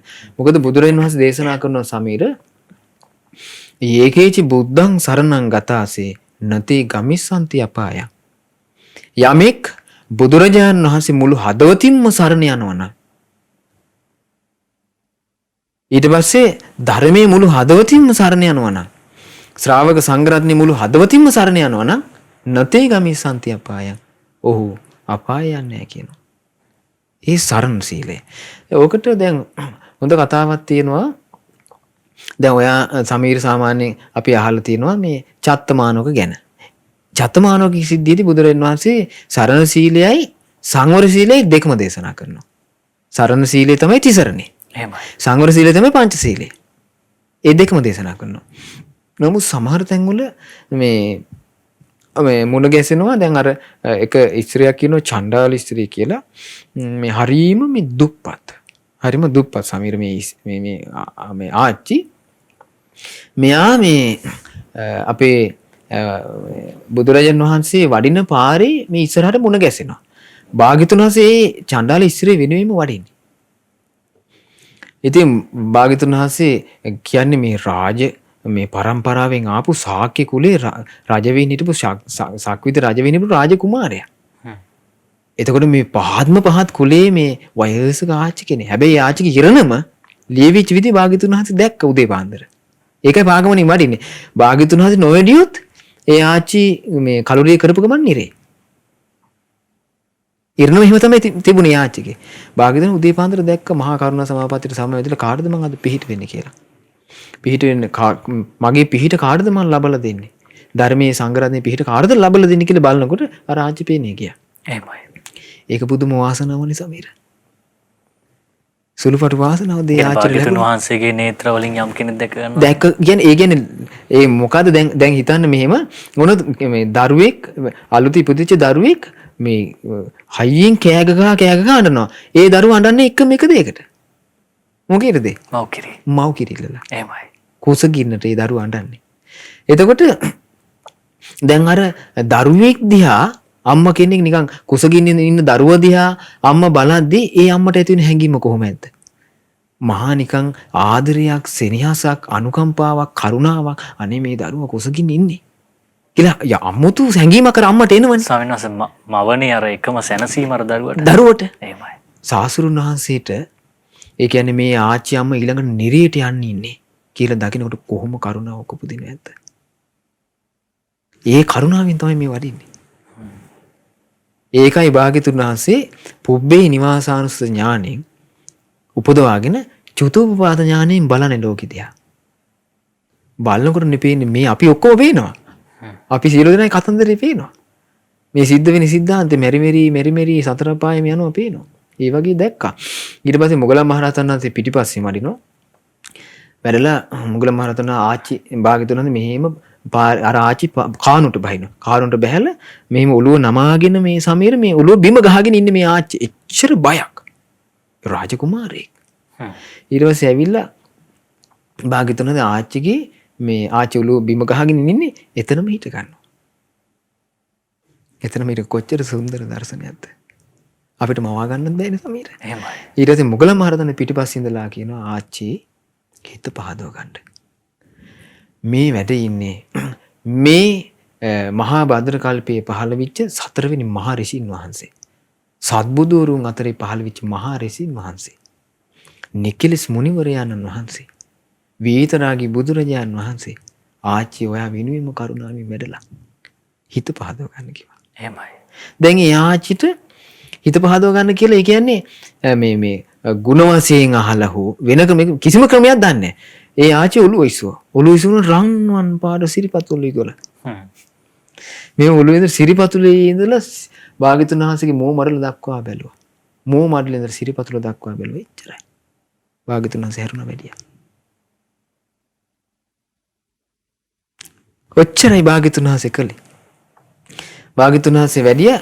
භාග්‍යතුන් වහන්සේ පෙනී නොපෙනී යද්දී මේ අමනුෂ්‍යක ආවේශ වෙච්ච ගව දෙන මේ ආච්චිට මේ ඇනලා ඒ ආච්චිතනම කල්රිය කරනවා දෙවියන් අතරට යනවා. නිරයට කැප වෙලා හිටියේ. ඒ ආච්චි ගුණ වශයෙන් සාසුරුන් සරණ ගිහලා තිබුණේ නැහැ. ධර්මයේ සංගය ගුණ වශයෙන් සරණ ගිහලා තිබුණේ නැහැ. හැබැයි දැකි මාත්‍රයෙන් ඒ ආච්චිගේ නිරේ ගමන සම්පූර්ණයෙන්ම නිරේ දොර වැහුවා. දැකීම මාත්‍රයෙන් උත් තුර සරණ පිහිටවසන්. දැකීම මාත්‍රයෙන් පිහිට. ඒ කියන්නේ හිත පහදිනවනේ. දැන් මොගලන් මහරහතන් පිටිපස්සේ ඉඳලා කියනවනේ. එහෙමයි. මොකද්ද කියන්නේ? මේ තමයි මේ තුන් ලෝකෙම අග්‍ර මුනිවරයා. වීතරාගී බුදුරජාණන් වහන්සේ. මේ සත්බුදුවරුන් අතරේ මහා ඍෂිවරයාණන් වහන්සේ. ආච්චි සිත පහදව ගන්න මේ තමයි බුදුරජාණන් වහන්සේ කියලා හිත කියන. තදින් විශ්වාස කරනවා නේ. තදින් විශ්වාස කරනගෙන අර වචන ටික ආච්චිගේ හිතේ කාවදිනවා. මොකද ඒ වගේ මහා අద్භූත වචන ඊට කලින් ආච්චි අහලා නැහැ. රාගේ දුරු කරපු මුනිවරයා කියනකොට ඒ ආච්චි බලනවා ඉතින් මගේ හිතේ රාගේ තියෙනවා. මම මෙච්චර කාලේ ඇසුරු කරපු අම්මා තාත්තා ඥාති මිත්‍රාදී සියලු දෙනා රාගයෙන් යුක්තයි. මේ වීතරාගිලු. පිනසස් දැන් අපේ සමාජයේ තමයි අපි උපතින් ඉඳන්ම බෞද්ධ සියලු දෙනාම දාම් කරුණු අහලා නිකන් ඒක සාමාන්‍යකරණය වෙලා තියෙන්නේ. වෙලා තියෙන්නේ. නමුත් ඒ කාලේ මිනිස්සයා පිනින් යුක්තයි. බුදු කෙනෙක්ගේ බුදු නෙත ගැටෙන්න ඒ මිනිස්සයා හරි වාසනාවන්තයි. බුදු කෙනෙක් ජීවමානව මුණ ගැහෙනවා කියන්නේ ඒ මිනිස්සෙගේ වාසනාව සසඳන්න ලෝකෙ දෙයක් නෑ. කිසිම දෙයකට සසඳන්න බෑ. මොකද සාස්ෘණ වහන්සේ පිරිනුවම් පෑවට පස්සේ ඒ වාසනාව ආයේ ලෝකෙ කෙනෙකුට නෑ. ආයේ බුදු කෙනෙක් පහළ වෙන්න ඕනේ. එහෙමයි. හැබැයි සාස්ෘණ වහන්සේ ජීවමානව මුණ නැගුණාට ඒ සාස්ෘණ වහන්සේ සරණ යෑමෙන් ඒ සාස්ෘණ වහන්සේ අඳුන ගන්න පුළුවන්. දැන් හිතන්න පුළුවන් දැන් ජීවමාන සාස්ෘණ වහන්සේ අපිට නෑ. ඒක අපි කොහොමද සරණශීලී පිහිටන්නේ කියලා? ඒක වැරදි. සරණශීලී පිහිටන්න ක්‍රමයේ බුදුරජාණන් වහන්සේ අපිට දේශනා කරනවා. එතකොට යමෙක් මුළු හදවතින්ම බුදුරජාණන් වහන්සේ සරණ යනවා නම් සමීර ධර්මයේ සරණ යනවා ශ්‍රාවක සංඝරත්නයේ සරණ යනවා නම් නැති ගමිසන්ති අපාය. ඒ කිසි කෙනෙක් සතර අපාය යන්නේ නැහැ කියනවා. එහෙමයි. පහය මානුසන්දේය දේවකාය පරිපූර්ණ මේ මිනිස් ශරීරය අතහරිනකො දෙවියන් අතර ගිහිල්ලා පුතිනවා කියනවා. සරණශීලී තින අනුභවය. සරණශීලී තින අනුභවය. එතකොට අර විදිහට සමීර මේ අපිට ඉතින් මේ විදිහට නම් මේ අපි දකින්න විදිහට මොකද වර්තමාන සමාජය තුල ඒ සාමාන්‍ය අපිට දැන් බුදුරජාණන් වහන්සේ කාලේ වුණත් එහෙමයි බුදුරජාණන් වහන්සේ කාලේ සාමාන්‍යයෙන් මිනිස්සු මේ එකපාරට පහදින එක තියෙනවා. ඒ මිනිස්යාගේ තියෙන තේරුම් ගැනීම ප්‍රමාණය මත. නමුත් හරියට අපි බුදුරජාණන් වහන්සේ ගැන දැනගන්න නම් ධර්මයේ ශ්‍රාවක සංඝරත්නයේ මේ කියන මේ සරණ සීලය ගැන ඉගෙන ගන්න නම් එයා ඒකාන්තයෙන්ම එක්ක කල්යාණ මිත්‍රයාගේ ඇසුරට යන්න ඕනි. එහෙම නැත්නම් එයා තමන්ගේ ස්ව උත්සාහයෙන් සාස්ෘණ වහන්සේගේ ශ්‍රී මොමඩලින් මේ පිටවෙච්ච සාස්ෘණ වහන්සේගේ හදවතේ පැන නැගුණු මේ නිර්මල ධර්මයේ කියවන්න ඕනි. දෙකයි තියෙන්නේ. එක්ක එයා කියවන කෙනෙක් වෙන්න ඕනේ, අහන කෙනෙක් වෙන්න ඕනේ. මේ අහන කෙනෙක් කියන්නේ කල්යාණ මිත්‍ර ඇසුරට යන්න ඕනේ. එතනින් මේ පිට මේ සාස්ෘණ වහන්සේ ධර්මයේ සංගය කියන මේ සරණ සීලේ පිහිටන වෙන ක්‍රමයක් නැහැ. ඒක තමයි ලෝකෙ තියෙන එකම ක්‍රමය. එහෙමයි. දැන් අපි පින්න ස්වාමීන් වහන්සේ පැහැදිලි කළේ භාග්‍යවත් බුදුරජාණන් වහන්සේ ගැන හිත පහදවා ගැනීම, ධර්මයේ ගැන හිත පහදවා ගැනීම, සංඝයා ගැන හිත පහදවා ගැනීම. දැන් මේ කාලේ බැලුවොත් එහෙම අතිශයින්ම දුෂ්කර කාලයක් වෙලා තියෙනවා ස්වාමීන් වහන්සේ අපි වර්තමානයේදී බැලුවට පස්සේ. දැන් සංඝයා හඳුනා ගැනීම කියන කාරණෙත් මෙතෙන්දී ලොකු දුෂ්කර කාර්යයක් වෙලා තියෙනවා අපේ බොහෝ දිනාට. ඒකින්ද මම මේ ප්‍රශ්නේ විසඳනවා. මොකද සංඝයා හඳුනාගත්තී සමහරු කියනවා අපි සංඝයා ගැන පැහැදීම ඇති කරගන්න ඕනේ, දුෂ්කර ප්‍රතිපදාවක යෙදෙන සංඝයා ගැන අපි හිත පහදවා ගන්න ඕනේ. තව සමහරු කියනවා එහෙම නැහැ. අපි මේ යම් තනතුරු තානාන්තර යම් දේවල් තිබෙනවා. ඒ ස්වාමීන් වහන්සේලා ගැන අපි වැඩිපුර අවධානයක් යොමු කරන්න ඕනේ. සමාජ මත එක තියෙනවා. එතකොට ස්වාමීන් වහන්සේ සංඝයා හඳුනා ගැනීම අපි කොතනින්ද ආරම්භ කළ යුත්තේ ස්වාමීන් වහන්සේ? සමීර ඒකෙදී අපිට දැන් ඔය අපි මුලින්ම ලෝකේ පෙනෙන දේ එක්කනේ අපි ගැටෙන්නේ. ඒ තමයි සංඝයා. මොකද සංඝයා කියලා ඒක මොකද මේ ශාසනය නියෝජනය කරන ප්‍රධානම පිරිස. ඒතකොට සංඝයා කිව්වම සමූහයක්. ඒතකොට සියලු දෙනා අයිති වෙනවා. සියලු දෙනා අයිති වෙනවා. එහෙමයි. එතකොට දැන් අපි බරපතල වචනයක් බරපතල වචනයක්. මහා බැරෑරුම් වචනයක් ඒක. ඒක දැන් දානය සාංගික කරද්දී ඉමම් බික්කම් බික්කු සංඝස්ස දේම කියලා මේක සංඝයා උදෙසා පූජා කරන්නේ කියලා පූජා කරද්දී සමීර මේ වර්තමානින් ඉන්න සංඝ පිරිස නෙමෙයි. අතීතයේ සංඝයා පටන් ගත කොතන කොණ්ඩඤ්ඤ මහරහතන් වහන්සේගේ. ආන් එතන ඉඳලා බුද්ධ දේශනාවේ තියෙනවා යම් දවසක කාසාව කණ්ඨකයා කියලා මේ සිවුර මේ කසට වස්ත්‍ර දරාගත්තු මේ සාමාන්‍ය ගිහි ගෙවල් වල වාසය කරන මේ අමුදරු පෝෂණය කරගෙන ඉන්න අය වගේ ඉන්නවා. ඒ බඳු අය උදෙසා සංඝයා උදෙසා කියලා දන් දුන්නොත් මහත්ඵල මානසංසය කියන. ඒතර සංඝයා කියන්නේ මේ සුළුපටු මේ මිම්මකට ගන්න පුළුවන් පිරිසක් නෙමෙයි. නමුත් ඔය ඔතන ඔය වැරදීම සිද්ධ වෙන්න බොහෝ අවස්ථා තියෙන සමීර අපි පටන් ගන්න ඕන තැන අපි අතහරිනවා. එහෙමයි සාරාංශ. ඒකයි මං කිව්වේ දැන් ශාසනය නියෝජනය කරන්නේ ඒ කියන්නේ ශාසනේ බර ඇදගෙන යන්නේ මේ සංඝයා. දැන් අපි ගමුකෝ ධර්ම සංගායන. පළවෙනි ධර්ම සංගායනාව. අපගේ මහා කස්සප මහරහතන් වහන්සේ මුල් කරගෙන පටන් ගන්නවා. ඊට පස්සේ මේ යසකුල මේ යස මහරහතන් වහන්සේගේ පටන් ගන්නවා. ඊට පස්සේ මොග්ගලී පුත්තිස්ස මහරහතන් වහන්සේගෙන් පටන් ගන්නවා. එතකොට මහරහතන් වහන්සේලා 500 නම 800 නම 1000 නම නිකලස් පරම නිකලස් මුනිවරු තමයි මේවට මුල් වෙන්නේ. එතකොට ශාසනයේ බර දරාගෙන ශාසනයේ මේ පැවැත්ම පිණිස සාසුරුන් වහන්සේගේ බුද්ධ වචනේ ලෝකයට ප්‍රකාශ කර කර ඒ ධර්මයේ නොසිඳී පැවැත්වීම පිණිස මේ මුඛ පරම්පරාවෙන් අරගෙන යනවා සංඝයා. ඒතර මේ දිහා බලනකොට සංඝයාගේ යම් යම් දොස් පරොස් අඩුපාඩු දකිනකොට එයාගේ පාට කියලා නිකන් එකපාරට නිකන් එයාගේ තියෙන තේරුම් ගැනීමේ ප්‍රමාණයට පහදින්න පුළුවනි. නමුත් හරියට එයා බුදුරජාණන් වහන්සේ අඳුනගෙන නම් ධර්මය අඳුනගෙන නම් සංඝය අඳුනගෙන නම් එයා සාමාන්‍ය මේ පිටින් දකින දේ දිහා බලලා අපහදින්න කිසිම හේතුවක් නැහැ. එතකොට ඒකෙදි මුලින්ම අපි සමීර තේරුම් ගන්න ඕනි අපි ඉගෙන ගන්න ඕනි බුදුරජාණන් වහන්සේ සරණ යාම අපි කොහොමද කරන්න ඕනි කියන එක. දැන් සංඝයා සරණ යාම කියන්නේ ඇත්තටම අපිට තුන්වෙනියට ඒ සරණ සීලය එන්නේ අපිට. සරණ සීලේ තුන්වෙනි අංගය. සරණ සීලේ පළවෙනි අංගය තමයි බුදුරජාණන් වහන්සේ සරණ යාම. නේද? එහෙමනේ තියෙන්නේ. බුද්ධං සරණං ගච්ඡාමි, ධම්මං සරණං ගච්ඡාමි, සංඝං සරණං ගච්ඡාමි. එතකොට භාග්‍යතුන් වහන්සේ සරණ යෑමේදී අපි කොහොමද ඒක කරන්නේ? එතකොට ඒකෙදී අපි වටේ පැටලෙන්න ඕනේ නැහැ. නේද? අපි කියන්නේ දුවන්න ඕනේ නැහැ මේක රේස් එකක් දුවනවා වගේ. ඊට පස්සේ අපි එකිනෙකාගෙන් අහන්න ඕනේ නැහැ. ඒක කල්යාණ මිත්‍රෙක් ඇසුරු කරන්න ඕනි සාසුරුන් වහන්සේ ගැන කියලා දෙන්න. එහෙම නැත්නම් ඒ සාසුරුන් වහන්සේගේ සිරි මෝ මඩලින් පිටවෙච්ච බුද්ධ වචනේ මේ විදිහටම අපි කියවන්න ඕනේ. ඔය ක්‍රම දෙකකින් මොන ක්‍රමයෙන් අපි සාසුරුන් වහන්සේ ගැන දැනගන්න ඕනේ සමීර. සාසුරුන් වහන්සේ ගැන දැනගනිද්දී ඒ කාලේ දැන් අද කාලේ අපි ගත්තොත් බුදුරජාණන් වහන්සේ ගැන අපි කොහොමද ඉගෙන ගන්නේ? අද කාලේ දැන් සාමාන්‍ය මිනිස්සෙක් දැන් ඔන්න උදේ වේවා හවස වේවා ගෙදර තෙරුවන් වන්දනා කරනවා. කොහොමද එයා වන්දනා කරන්නේ? මුලින්ම බුද්ධං සරණං ගච්ඡාමි, ධම්මං සරණං ගච්ඡාමි, සංඝං සරණං ගච්ඡාමි, ဒ ුතියම්පි තතියම්පි කියලා ඊට පස්සේ ඔන්න ඉතිපිසෝ භගවහරං සම්මා සම්බුද්ධෝ විජයචන සම්පන්නෝගෙන මේ ඉතිපිසෝ පාඩේ අපි කියනවා. අපි ගාතාව කෙරෙන ඕක කියාගෙන යනවා. ඊට පස්සේ ස්වාගතෝ භගවතෝ ධම්ම සාන්තිතිකෝ ගාතාවක් හැටියට කියනවා. ඊටාම වේගෙන් කියනවා. ඒක නිකන් මතුරුන වගේ අර ජප කරනවා කියන සමීර. අපි ඉස්කෝලේට ගියක් කියනවා, දහම් පාසලට ගියත් කියනවා. ඊට පස්සේ අපි කියමුකෝ ඔන්න නිදාගෙන ඉන්නවා. නිදාගෙන ඉන්නකොට මොකක් හෝ මහා භයානක සීනියක් දකින්න. ඉතිපිසෝ භගවහරං සම්මා සම්බුද්ධෝ කියලා ඔන්න අපිට එතකොට සිහි වෙනවා. එහෙම වෙලා නැද්ද? එහෙම අපිට වෙනවා. නමුත් අපි මට මතක් වෙනවා සමහර දජග්ග සූත්‍රයේදී භාග්‍යතුන් වහන්සේ බය වුණාට පස්සේ මම ඔතනට එන ওই කාණ්ඩේ ඔව්. එතකොට ඔය දැන් සරණ දැන් අපි ඔය වගේ අවස්ථාවලදී අපි මේ කියාගෙන යන මන්ත්‍රය ජප කරනවා වගේ. ඒ මන්ත්‍රය ජප කරනවා වගේ මොනවද අපි මේ කියන්නේ? අපි සරණ සීලයේ ඇති ගුණ ටික. මුලින්ම සරණ සීලයේ හැටියට අපි සරණ යනවා සාසුරුන් වහන්සේ. ඊට පස්සේ ධර්මයේ සරණ යනවා. ඊට පස්සේ ශ්‍රාවක සංඝයා සරණ යනවා. ඒතර පළවෙනි සරණ සීලයේ හැටියට අපිට වැඩ ඉන්න අපගේ සාසුරුන් වහන්සේ. ඒ සාසුරුන් වහන්සේ අපි අඳුනගන්නේ කොහොමද?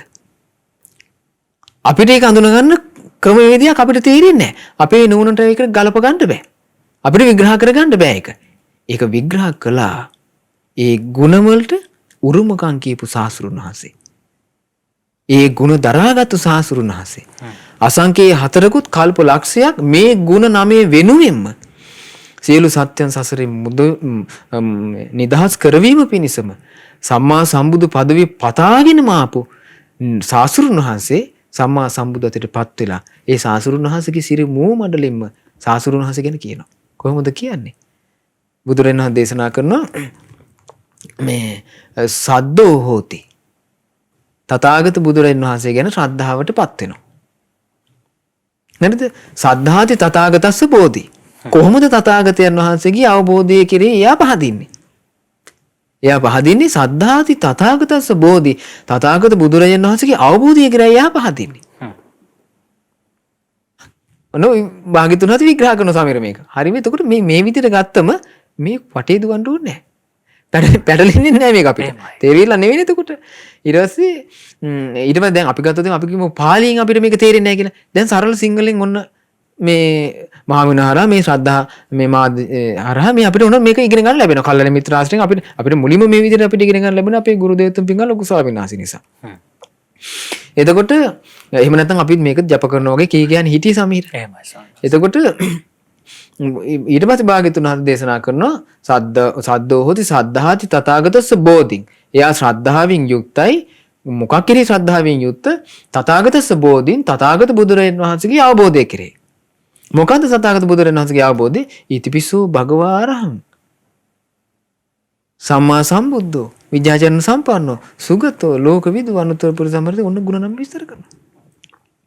එතකොට ගුණ නම් විස්තර කරනවා. දැන් සෝ භගවා අරහං ඒ භාග්‍යතුන් වහන්සේ අරහං නිකලස්. දැන් අපි මේ ওই විදිහට ගමුකෝ. අරහං කියන එකේ සරල තේරුම තමයි විතරාගී, විත දෝසි, විත මොහි, නිකලස්. සමහර සාමාන්‍යයෙන් අපි යම් කිසි කෙනෙක් කෙරෙහි වේවා යම් කිසි දෙයක් කෙරෙහි වේවා අපේ හිත ඇදී යන්න. අපේ හිත පහදින්න අපි ඒකේ බලන්නේ ගොඩාක්ම ගුණාත්මක පැත්ත නේද? ගුණාත්මක පැත්තෙන් දැන් අපි සාමාන්‍යයෙන් අපි ආහාරයක් කියලා අපි ඔන්න අපි කියමුකෝ හෝටල් එකකට යනවා. රෙස්ටුරන්ට් එකකට යනවා.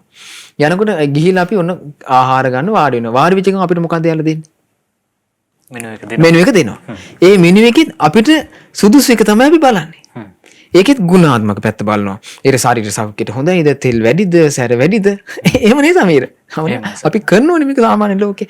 ඒතර අපේ මේ ශරීරයේ මේ කටින් දාලා ඊට පස්සේ ටික පැය ගානකින් දිරවල මේ අසුචි හැටියට මේ පිට වෙන ආහාරයේ ගුණාත්මක පැත්ත අපි එච්චර බලනවා. නේද සමීර? ඊට පස්සේ අපි ගත්තොත් එහෙම සාමාන්‍ය අපි ගමන වැකේෂන් යන මිනිස්සු. එතකොට අපිට වඩා මේ දැන් වර්තමානයේ දැන් අපේ රටවල පවා මේක සිද්ධ වෙනවා. වැකේෂන් යනකොට බලනවා ගොඩාක් සීතලයිද, ගොඩාක් රස්නීද, මොන වගේ පරිසරයක්ද, ඒ වෙයි රූම්ස් කොහමද? මේක ගුණාත්මක පැත්ත බලනවා. ඉතින් අපි කියමු මිනිස්සෙක් ඇසුරු කරන්න ලැබෙනවා. මිනිස්සෙක් ඇසුරු කරන්න ලැබෙද්දී දෙමව්පිය කියන පුතේ මේ මිනිස්සේ ළඟට යන්න එපා. මේ මිනිස්සේ මේ වගේ එකෙක්. ඊළඟ පුතේ අර යාළුවා නම් ඇසුරු කරන්න එපා. එයා එච්චර ගුණවත් එක්කෙනෙක් නෙමෙයි පුතේ. මේ හරිම මේ එයා ඇසුරුට ගියොත් එහෙම ඔයාත් නරක එක්කෙනෙක් බවට පත් වෙයි. එතකොට මේ මිනිස්සෙක් ඇසුරු කරද්දිත් ඒ මිනිසයාගේ තියෙන ගුණ ඒ වගේ දේවල් අපි බලන්නේ නැද්ද සමීර? බලනවා. එතකොට මේ සියලුම දේවල් අපි රස්සාවක් තෝරගන්න ගියත් අපි ගමු දැන් වර්තමාන ලෝකේ මොන හැමතිස්සෙම මිනිසයාගේ ඇත්තේ තියෙන එක තමයි මේ අර යකඩ පතුර. ස්මාර්ට් ෆෝන් එක. එතකොට මේ වගේ එකක් අපි ගන්න ගියත් මිනිස්සේ මේ තරුණ සමාජයේ දරුවෙක් පුතෙක් ගන්න ගියත් ඒකෙත් බලන්න ඕනේද මේකේ කැපසිටි එක කීයද? කැමරාවේ රෙසලූෂන් එක කීයද? මේ බලන්නේ නැද්ද මේව? බලන ඒකේ වැලියු එක කීයද? මෙහෙම බලනවා. බ්‍රෑන්ඩ් එක මොකක්ද? ඊට පස්සේ ඒකේ ක්වොලිටි එක කොහොමද? කොච්චර කල් පවතිනවද? ඒකේ බැටරි කැපසිටි එක කොහොමද? මේ මොන තරම් දේවල් බලනවද මේ වර්තමාන ලෝකේ මේ ජීවත් වෙන මේ අවුරුදු 50ට 60ට? කොච්චර අපි බලනවද? මේ කෙලවරක් නැති අනන්ත දුක් විඳ සතර අපායම මහා නිවස කරගෙන අපි මේ යන සංසාර ගමනේ අපිට ඒ සියලු දුක් නිරුද්ධ කරලා සදාටම නිකලසිතක් උපදවාගෙන විමුක්තියටපත් වෙන්න පුළුවන් විදිහට ධර්මයේ දේශනා කරපු සාසුරුන් වහන්සේ තමයි බුදුරජාණන් වහන්සේ. ඒ කියන්නේ ස්වාමීන් වහන්සේ මෙන්න මෙතනයි අපිට වැරදුනේ. එතනයි වැරදුනේ. අපි සාමාන්‍ය ලෝකේ ගුණාගුණ බලනවා හැම දෙයකම. නේද? ගුණාගුණ බලනවා. දැන් අම්මා කියන කෙනා වැරදි කාම සේවනයේ යෙදෙන කෙනෙක් වෙන්න පුළුවන්. එහෙම නැත්නම් ස්වාමියා අතහැරලා දාලා, බිරිඳ අතහැරලා දාලා මෙහෙම වෙන් වෙලා දෙමාවල වෙන් වෙලා ඉන්න පුළුවන්. ඒ වෙන් වෙලා හිටියත් අම්මගේ තියෙන ගුණවල ඒ දරුවට වෙනසක් නැහැ. අපි කියමු දැන් බුදුරජාණන් වහන්සේ දේශනා කරන බ්‍රහ්මාති මාතා පිතරෝ. මෙත්තා කරුණා මුදිතා උපේක්ෂා කියන මේ බ්‍රහ්ම විහාර හතරෙන් මහා බ්‍රහ්මයා යුක්තයි. ඒතර ඒ ගුණ හතරින්ම යුක්තයි කියනවා අම්මා තාත්තත්. එතකොට සමීර අම්මා වෙන් වුණා කියලා ගෙදරින් අපි ගමු දැන් තාත්තා ළඟ තමයි දරුවෝ ටික ඉන්නේ. එතකොට තාත්තා කියන පුතේ අම්මා වෙන් වෙලා ගියා දැන් අම්මා මේ වෙනම ජීවත් වෙන්නේ. වෙනම ජීවත් වුණා කියලා අර දරුවන්ට අම්මගේ තියෙන ගුණවල වෙනසක් වෙනවද? වෙනසක් වෙන්නේ නැහැ. ආයේ ඒ දරුවන්ට වෙන අම්ම කෙනෙක් හැටියට ඒ ගුණ තියෙන කෙනෙක් තෝරගන්න පුළුවන්ද? තෝරගන්න බෑ. අම්මගේ ගුණ ඒ බ්‍රහ්ම විහාර හතරෙන් යුක්තමයි. ඒතර අම්මා හරියට කෙනෙක් අඳුන ගන්න ඕන නම් අම්මා නොමගට කියපු එක සැබෑව. නමුත් මගේ අම්මා කියලා සිහි කරනකොට එයා සිහි කරන්නේ මොනවද? මගේ අම්මා මෛත්‍රියෙන් යුක්තයි. කරුණාවෙන් යුක්තයි. මුදිතාවෙන් යුක්තයි. උපේක්ෂාවෙන් යුක්තයි. මගේ අතපය කඩන්න නැතුව මාව හැදුවා. මට හොඳට ඉගෙනුවා. මාව උසමහත් කළා. සමාජයේ තැනකට අරගෙන ආවේ මගේ අම්මා. අම්මා නොමගට කියපු එක නෙමෙයි මේක. ඒතර අම්මා ඒ දරුවා අඳුන ගන්න ඕන ක්‍රමයට අඳුනගෙන නැද්ද? අඳුනගෙන තියෙන ගුණ වශයෙන්. ඒ අම්මගේ හෝ තාත්තගේ නොමගේ යෑම නිසා වැරදි ඇසුර නිසා සමයට නොමකට ගිහිල්ලා වැරදි විදිහට වෙලා වෙන්න පුළුවන්. නමුත් ගුණ වශයෙන් හඳුනා ගැනීම කියන්නේ ඒ දරුවට හැමතිස්සෙම සිහින මගේ අම්මා මේ වගේ කෙනෙක් නේ කියලා. සාස්ෘන් වහන්සේ සිහි කරනකොටත් එයා සිහි කරනවා නම් මේ රූපයෙන් හිම වෙන අර දැන් අර වක්කලී ස්වාමීන් වහන්සේ සිද්ධිය සමීර මතකයි නේද? ඒතකොට ඒකේ තියෙන වක්කලී ස්වාමීන් වහන්සේ සිද්ධියදී බුදුරජාණන් වහන්සේ අනේ මගේ භාග්‍යතුන් වහන්සේ මේ වගේ ලස්සනයි මේ වගේ ලස්සනයි කිය රූපීනේ සිහි කරන්නේ. ඒතකොට ඇත්තටම අහිංසකයි ඒක. අපිට එහෙමවත් නැහැ නේ සමීර. නේද? මහ වාසනාව නිකලෙස් වුණා වක්කලී ස්වාමීන් මහා ශ්‍රාවකයන් වහන්සේ. ඔව් නිකලෙස් වුණා. එතකොට බොහෝ ප්‍රසන්න සිතක් තිබුණා. එතකොට මේ වගේම තමයි අපි බුදුරජාණන් වහන්සේ මේ බාඩුවක් බාහිරාදියක් ගෙයක් දොරක් යානයක් වාහනයක් අපි හොයාගද්දී මේ ඒ වගේම මේ බඩ පුරවන ආහාර ටිකක් ගන්නකොට ඊට පස්සේ මේ විලි වහගෙන වස්ත්‍රයක් ගන්නකොට ඒකේ ගුණාගුණ සොයලා නම් අපි ගන්නෙ. ඊට පස්සේ විවාහ වෙන්න පිරිමි කාන්තාවක් මේ සොයනකොටත් කොච්චර සොයනවද දෙමව්පියෝ. සමහර අයට සමීර වෙන්නේ හොයලා ස්ත්‍රී හෝ පුරුෂයා වයසට යනවා විවාහ නොවීම. ඇයි ඒ හොයන ගුණ තියෙන කෙනෙක් හොයාගන්නනේ. නේද? එහෙම වෙනවනේ ලෝකේ. ඊට පස්සේ අවසානට වයසට ගිහලා ඊට පස්සේ කියනවා අපෝ හරි වාසනාව මන් නොබෙන්ද හිටපු එක කියලා. ඒක කොහොම හරිද අර පෙරණු පිට හොඳයි කියන පැත්තට යනවා. නමුත් මේකෙදී අපි සාස්ෘන් වහන්සේ නමක් හැටියට මේ සියලු දුක් නිරුද්ධ කර ගැනීම පිණිස සතර අපායන් නිදහස් වීම පිණිස මුනිවරයෙක් සාස්ෘන් වහන්සේ නමක් අපි තෝර ගැනීමේදී අපි හරියට මේක තෝරගන්න දක්ෂ වෙන්න ඕනේ. හරියටම සමීර අපිට තෝරගන්න බැරුව පැටලුනොත් අර චට් ශාස්ත්‍රවරු අතරේ පැටලුණා වගේ වෙනවා. එහෙමයි. එහෙම පැටලුනොත් එimhe සතර පායේ උරුම වෙනවා. කොහොමද අපි මේ ශාස්ත්‍රඥයන් තෝරගන්නේ? ආන්න විස්තර කරනවා. ඉතිපිසෝ භගවා අරහං සම්මා සම්බුද්ධෝ. බුදුරජාණන් වහන්සේ දේශනා කරනවා ඒ භාග්‍යතුන් වහන්සේ අරහං නිකිලස්. දැන් ලෝකේ ගත්තොත් මිනිස්සු දැන් කෝටි 700කට වඩා ජනගහන ඉන්නවා. මේ මිනිස්සු හැමතිස්සෙම ඇවිස්සලා ඉන්නේ රාගේ. එක්ක අවසනවා. ඊට පස්සේ හැමතිස්සෙම ඇවිස්සලා ඉන්නේ තරහෙන්. එක්ක අවසනවා. හැමතිස්සෙම ඊර්ෂ්‍යාවෙන් එකට කිරීමෙන් පලි ගැනීමෙන් නිନ୍ଦා අපහාස කරනවා ගහන බෙද මේ රටවල පේන්නේ නැද්ද? මේ යන මේ කලකෝලහල. ඊට පස්සේ මිනිස්සු අනේ අහිංසක මේ දරුවෝ කිසිම මේ 6ක් 4ක් දන්නේ නැහැ. මේ උණ්ඩ පාත්වලා දරුවෝගේ ජීවිත විනාශ වෙලා යනවා. එතකොට මේ මොනවද මේ?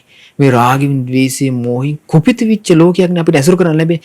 ඒ සමාජය අතර වෙනම මිනිසෙක් අපිට පේනවා. මේ මනුස්ස රත්නය ගැන කියනවා ඒ මුනිවරයා රාගයෙන් නිරුද්ධ කරපු උත්තමයෙක්. එතකොට මේ රාගයෙන් කුපිත වෙච්ච, ද්වේෂයෙන් කුපිත වෙච්ච, මෝහෙන් කුපිත වෙච්ච මිනිසෙක්ට විරාගී මුනිවරයෙක් ගැන අහන්න ලැබෙනකොට ඒ මිනිසෙගේ හිත පහදින් නැත්තම් එහෙම වෙන්න පුළුවන්ද? එහෙමයි. එහෙම වෙන්න පුළුවන්ද? වෙනවනම් ඒක ලොකු පිනේ අඩුවක් ස්වාමීනි. එහෙම වෙනවනම් ඒ මිනිසෙගේ අභාග්‍ය. එහෙමයි. ඒ මිනිසෙගේ අභාග්‍ය. වාසනාවට බුදුරජාණන් වහන්සේ කල දැන් මේ කාලේ යම් කිසි කෙනෙක් ඒ නිකලස් බුදුරජාණන් වහන්සේ ගැන රාගේ දුරු කළා, ද්වේෂේ මෝහේ දුරු කළා කියලා අහනකොට හිත මොහොතකට හරි පහදිනවා නම් සමීර. ඒ මිනිසයාගේ මේ පහන් සිත තරම් වටින දෙයක් ඒ මිනිසයාගේ ජීවිතේ වෙන නැහැ. ඒක තමයි වටිනාම සම්පත. වටිනාම සම්පත ඒක. ඊළඟට ওই විදිහට දැන් ඒ රාග ද්වේෂ මොහ ප්‍රහාණය කළ නිකලස් දැන් මම එයා ගලපල බලනවා මම රාගයෙන් යුක්තයි. මං සරණ ගිහපු සාසුරුනාස නිකලස් විරාගේ. මං රාග නිසා කොච්චර ගුටි කනවද? නේද? ඒතකොට භාග්‍යතුන් වහන්සේට එහෙම පීඩාවක් නැහැනේ. මං තරහ නිසා කොච්චර ගුටි කනවද?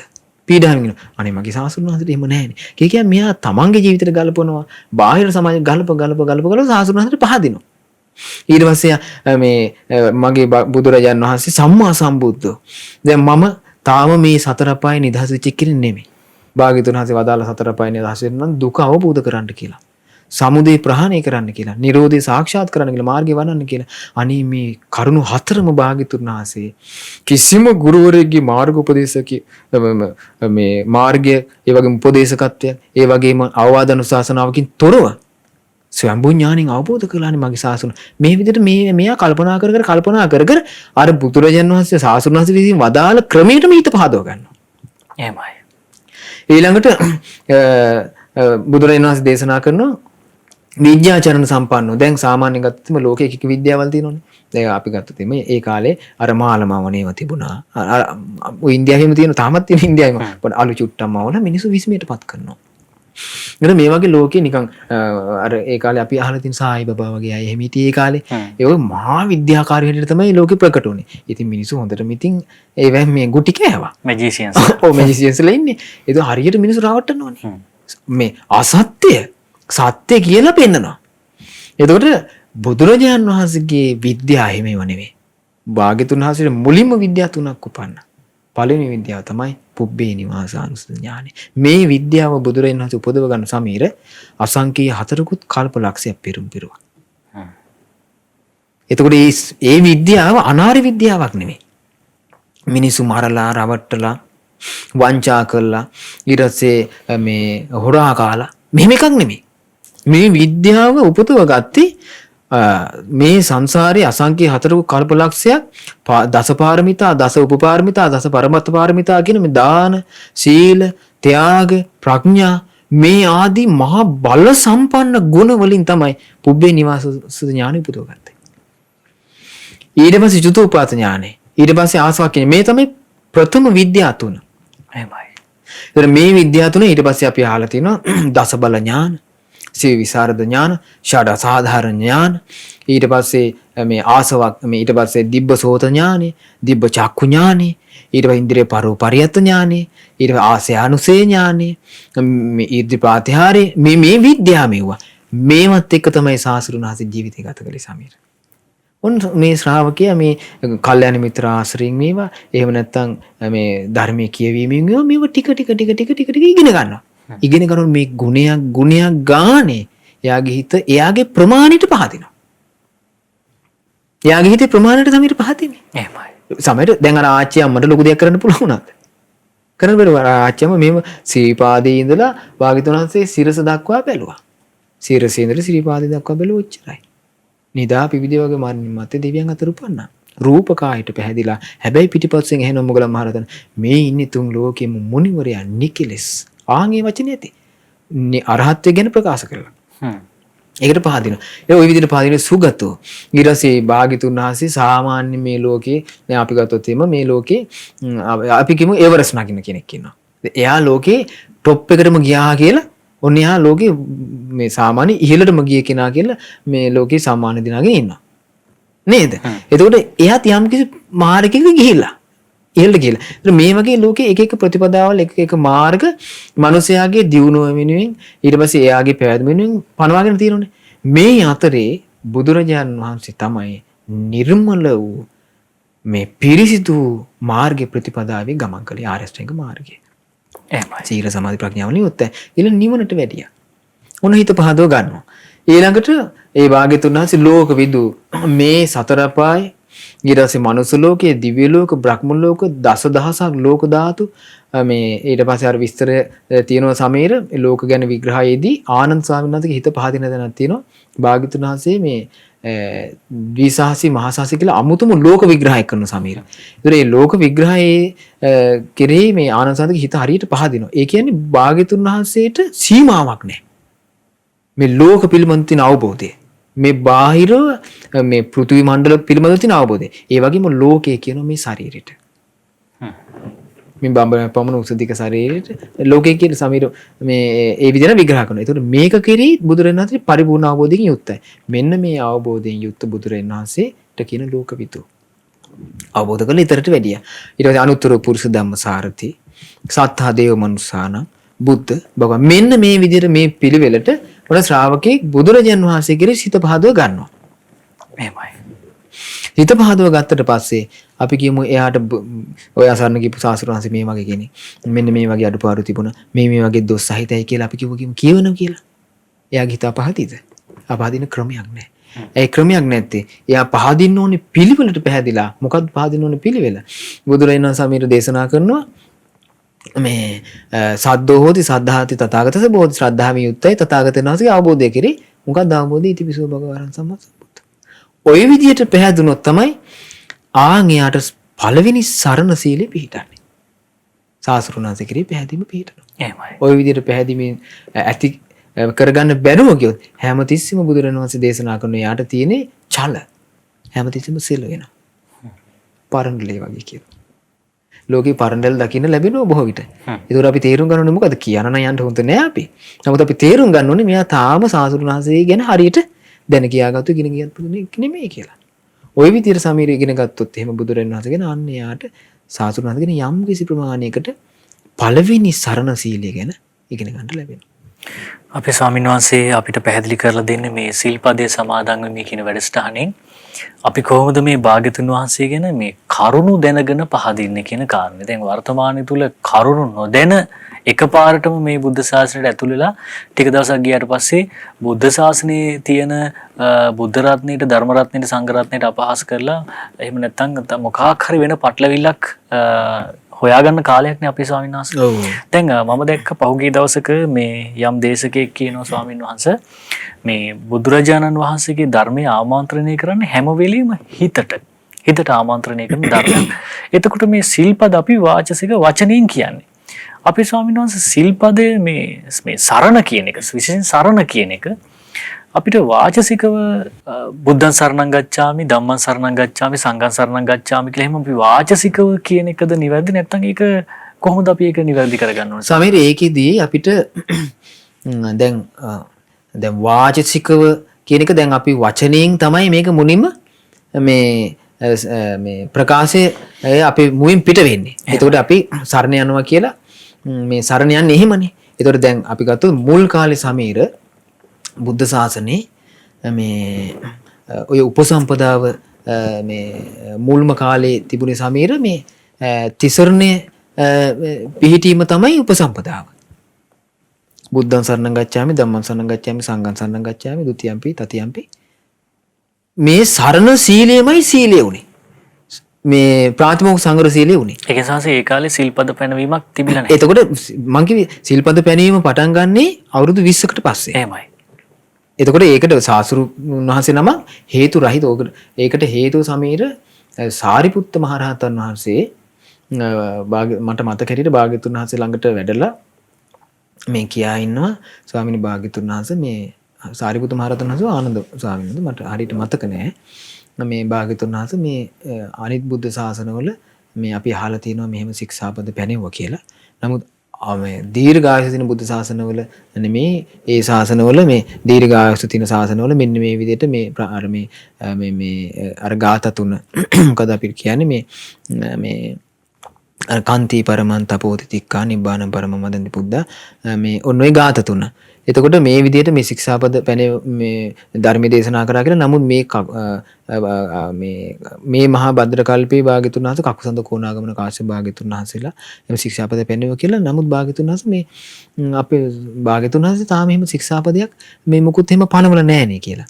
එතකොට භාග්‍යතුන් වහන්සේ දේශනා කරනවා මේ මට මතක සාරිපුත්ත මහරහතන් වහන්සේ තථාගත බුදුරජාන් වහන්සේලා හේතු රහිතව මේ ප්‍රත්‍ය රහිතව මේ ශික්ෂාපද පනවන්නේ නැහැ කියනවා.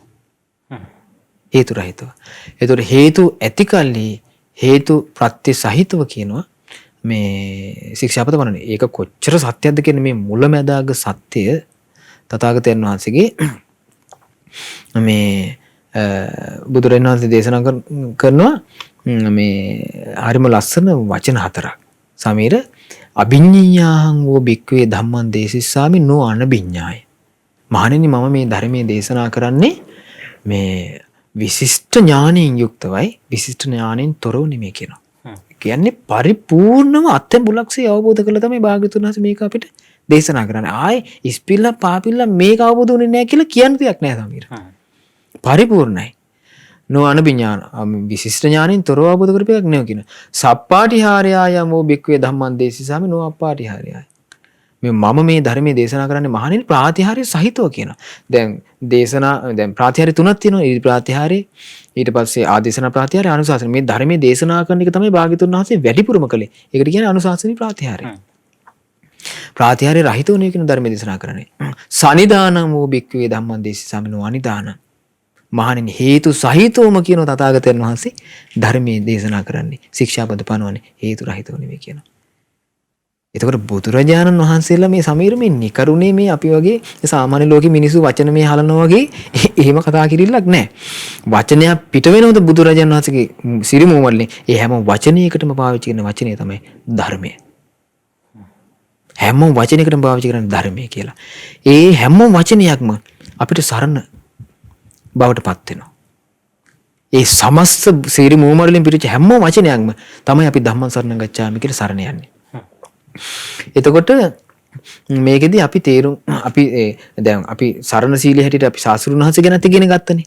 ඊට පස්සේ ඕකේ සමීර අපිට තව විග්‍රහ කරගන්න ඕනේ ධර්මීය ගැන.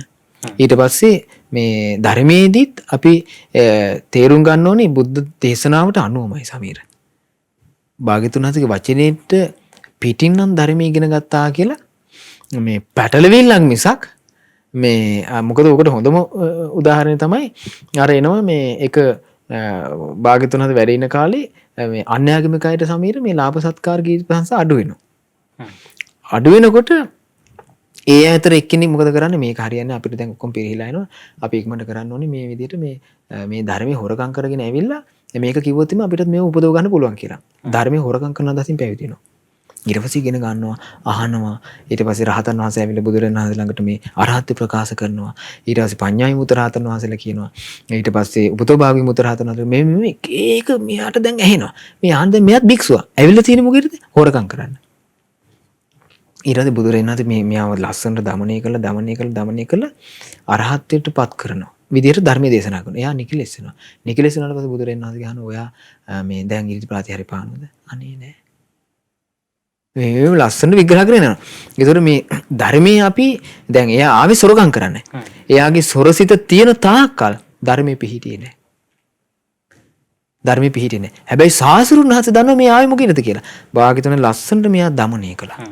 දමනය කරගෙන ගිහිල්ලා ධර්මයේම වදාලා. ඒ ධර්මයේ අවසානයේ සොරකම් කරන්න ආපු මේ මිනිසයා මේ භික්ෂුව ඒ ධර්මෙම පිහිට ලැබුවා. එතන සංසාසනීය ඔක්කොම සුව කරගත්තා නේද? සුව කරගත්තා. එහෙමයි. සුව කරගත්තා. එතකොට ධර්මයේ ගැන අපි ඉගෙන ගන්නකොට සමීර බුද්ධ වචනේට පරිබාහිර වචනයක්වත් ධර්මයේ හැටියට දරා ගන්න සුදුසු නැහැ. බුද්ධ වචනේ විදිහටම දරා ගන්න ඕනි. මෙයයි ධර්මයේ මෙයයි විනය කියලා. මොකද වර්තමාන ලෝකයේ ඒ කාලේ පවා ඔය දැන් සංගායන වලින් පස්සෙන් පවා දැන් අර ආචාරවාද මේ විදිහට පරම්පරාවට එනවා. ඒ මොන විදිහට ආවස් මූලික බුද්ධ වචනේ විදිහට අපි බුද්ධ වචනේම දරා ගන්න ඕනේ සාසුරුන් වහන්සේගේ වචනේ හැටියට. මොකද ඒක දරාගත්තේ නැත්නම් අපිට මාර්ගය නිවැරදි කරගන්න බෑ. මාර්ගය පිරිසිදු කරගන්න ඒ විදිහටම දරා ගන්න ඕනේ. දැන් අපි කියමුකෝ දැන් සාමාන්‍යයෙන් සමීර අපි ගමනක් යන කෙනෙක්ට කියනවා කියලා. ඒක බුද්ධ දේශනාව විදින උපමාව. බුදුරජාණන් දේශනා කරන ඔන්න ළඟට ඇවිල්ලා අහනවා කියනවා රජගහන වලට යන්න. එතකොට ඔයා මෙහෙම පාර කියනවා. මේ හන්දියෙන් හැරෙන අර හන්දියෙන් හැරෙන මේ මෙතන මේ යන්න කියලා. එතකොට එයා කියනකොට මේ මාර්ගයේ මේ හන්දි හැරෙන්න ඕන තැන් වලින් මග හැරලා ගිහලා එයා පාර වරද්දගෙන වෙන පැත්තකට යනවා කියනවා. දෙවෙනි එක්කෙනා මම කියන විදිහටම හැරෙන්න ඕනි හන්දි වලින් හැරි ගිහලා රජගහන වලට යනවා කියනවා. එතකොට ඒකේ කියන එක්කෙනාගේ වැරද්ද දහනවා යන එක්කෙනාගේ දහනවා වැරද්ද. කාගේද වැරද්ද? යන එක්කෙනාගේ වැරද්ද. කිව්ව විදිහට එයා ගියේ නෑ. නේද? එතකොට දෙන්නටම කියන්නේ එකම මේ මාර්ගය, එකම ප්‍රතිපදා. හැබැයි ඉගෙන ගන්න ක්‍රමය, එයා දරා ගන්න ක්‍රමය, එයාට හිතෙන විදිහට එයා කරන්න පුරුදු වෙන්න ගියොත් එහෙම ධර්මي වර්ධිනවා. ඒ නිසා ධර්මයේ තියෙන විදිහටම අපි විග්‍රහ කරගන්න ඕනේ සෝවක්වතෝ භගවතා. ධම්මෝ මේ විදිහට විග්‍රහ කරගන්න ඕනේ සමීර. උතර එහෙම ඒ ගුණ භාග්‍යතුන් හත මුලමඳාග පිරිසුදු ලෙස මේ ධර්මයේ වදාලා මේ ජීවිතය අවබෝධ කරන්න පුළුවන් එක. ඊට පස්සේ මනාකොට දේශනා කරපු එක. ඊට පස්සේ ඕනෑම කාලයක අවබෝධ කරන්න පුළුවන් එක. ධර්මයේ තුලට පැමිණිලා තමන්ගේ රාග දේශ මොහ සංසිතිසී යනකොට තමන්ටම දකින්න පුළුවන් මේ ධර්මයේ කොච්චර සත්‍ය දෙයක්ද කියලා. තමා තුළම දකින්න පුළුවන් මේ විදිහට ධර්මයේ විග්‍රහ කරගන්නවා. ඒ විදිහට විග්‍රහ කරගෙන ඊට සංඝයාගේ ගුණ විග්‍රහ කරගෙන හිත පහදව ගත්තොත් තමයි සමීර මනාකොට සරණ සීලේ පිහිටන්නේ. එහෙමයි. ගුණ වශයෙන් පැහැදුනොත් තමයි සරණ සීලයේ පිහිටන්නේ. ඒ විදිහට සරණ සීලයේ පිහිටියොත් එහෙම එයාට සරණ තියෙනවා. එයාව මේ සාමාන්‍ය දෙයකට මේ රවට්ටන්න එහෙම නැත්නම් ග්‍රහණය කරගන්න මේ කිසිම ක්‍රමයකට එයා නමන්න බෑ. නමන්න පුළුවන් නම් මොකද එයා මේ කලවම් කරගෙන. කලවර එක තැනක තියෙනවා එක කුෂ්ඨ රෝගියෙක් ඉන්නවා. ඒ කුෂ්ඨ රෝගියා වෙනුවෙම බුදුරජාණන් වහන්සේ වඩින්නේ. ගිහලා භාග්‍යතුන් වහන්සේ වැඩලා ධර්මයේ දේශනා කරනවා. ඒ කුෂ්ඨ රෝගියා මේ එන්න පරක් වෙනවා. ඉතින් භාග්‍යතුන් වහන්සේ එයා එනකම් වචනය දේශනා කරන්නේ. එයා එනකම් ඉන්නවා. පිටිපස්සේ මේ ඇවිල්ලා වාඩිනාට පස්සේ භාග්‍යතුන් වහන්සේ ධර්මයේ දේශනා කරන්න පටන් ගන්නවා. ඊළඟ දේශන අවසානයේ මෙයා සෝතාපන්න වෙනවා. සෝතාපන්නලා දැන් මෙයා බැහැලා යනවා පාරේ. මෙයා මේ අසනීප කෙනෙක් නිසා සක්දෙවිඳු මෙයා ප්‍රසිද්ධ කරන්න ඕනේ කියලා. ඊට පස්සේ මෙයා ගැන මේ භාග්‍යතුන් වහන්සේ මේ ඔය කිව්වට මේ ඔය අනිත්‍ය දුක යනාත්මයකට නෑ මේ නිට්ටයයි සුඛයි ආත්මයි කියලා ඔයා කියාගෙන යනවා ප්‍රසිද්ධ වෙයි කියනවා. සක්දෙවිඳුට මෙයා මේ අභියෝග කරනවානේ. සක්දෙවිඳුට අභියෝග කරනවා. මොකක් තුල පිහිටලා? සරණ සීලය තුල පිහිටලා. අපිත් එන්න ඕනේ සමීර. මෙන්න මේ සරණට. මේ සරණ සීලය තුල අපිට පිහිටන්න පුළුවන් වුණොත් එතනින් එහාට සංවර සීලය, ප්‍රාතිමෝක්ෂ සංවර සීලය ආදී මේවා ගැන මේ එයාට අමුතුවෙන් විග්‍රහ කරලා දෙන්න ඕනේ සරණ තියෙනවා එයාට. එහෙමයි. ඒකයි. මේ වැඩසටහන් මාලාව පුරාම මේ සීලය පිළිබඳ බොහෝ කරුණු ඔබට විග්‍රහ කර දෙන්න අපි බලාපොරොත්තු වෙනවා. දැන් සරණ සීලයට නිවැරදිව කෙනෙක් ආවට පස්සේ ලාභ සත්කාර කීර්ති ප්‍රශංසා තනතුරු මේ ඔක්කොම අතහැරලා ඒ තුල ශක්තිමත් ඍජු පුරුෂයෙක් විදිහට පිහිටන ආකාරය මම හිතන්නේ මේ වැඩසටහන් ඔබ ශ්‍රවණය කරනකොට ඔබට දැනෙන්නේ නැති. සිල්පද පිළිබඳව සමාජයේ විවිධ මත තිබුණත් බුද්ධ දේශනා ඇසුරෙන් නිවැරදිව ඔබට විග්‍රහ කර දීමේ අරමුණක් සිල්පදයේ සමාදන් වූ වැඩසටහන තුල තියෙන. ඉතින් අපි ඔබට ආරාධනා කරනවා සෑම ඉරිදා දවසකම සවස් 1 ඉඳන් 2:00 වෙනකම් පැය එකමාරක් මේ දහම් සාකච්ඡාව සිදු වෙනවා. ඉතින් අපේ වැඩසටහනට ඉදිරිය තියෙන කාල වේලාව අවසන් වෙනවා. අපේ ස්වාමීන් වහන්සේ වැඩසටහනේ පුණ්‍ය අනුමෝදනාව සඳහා අවසරයි.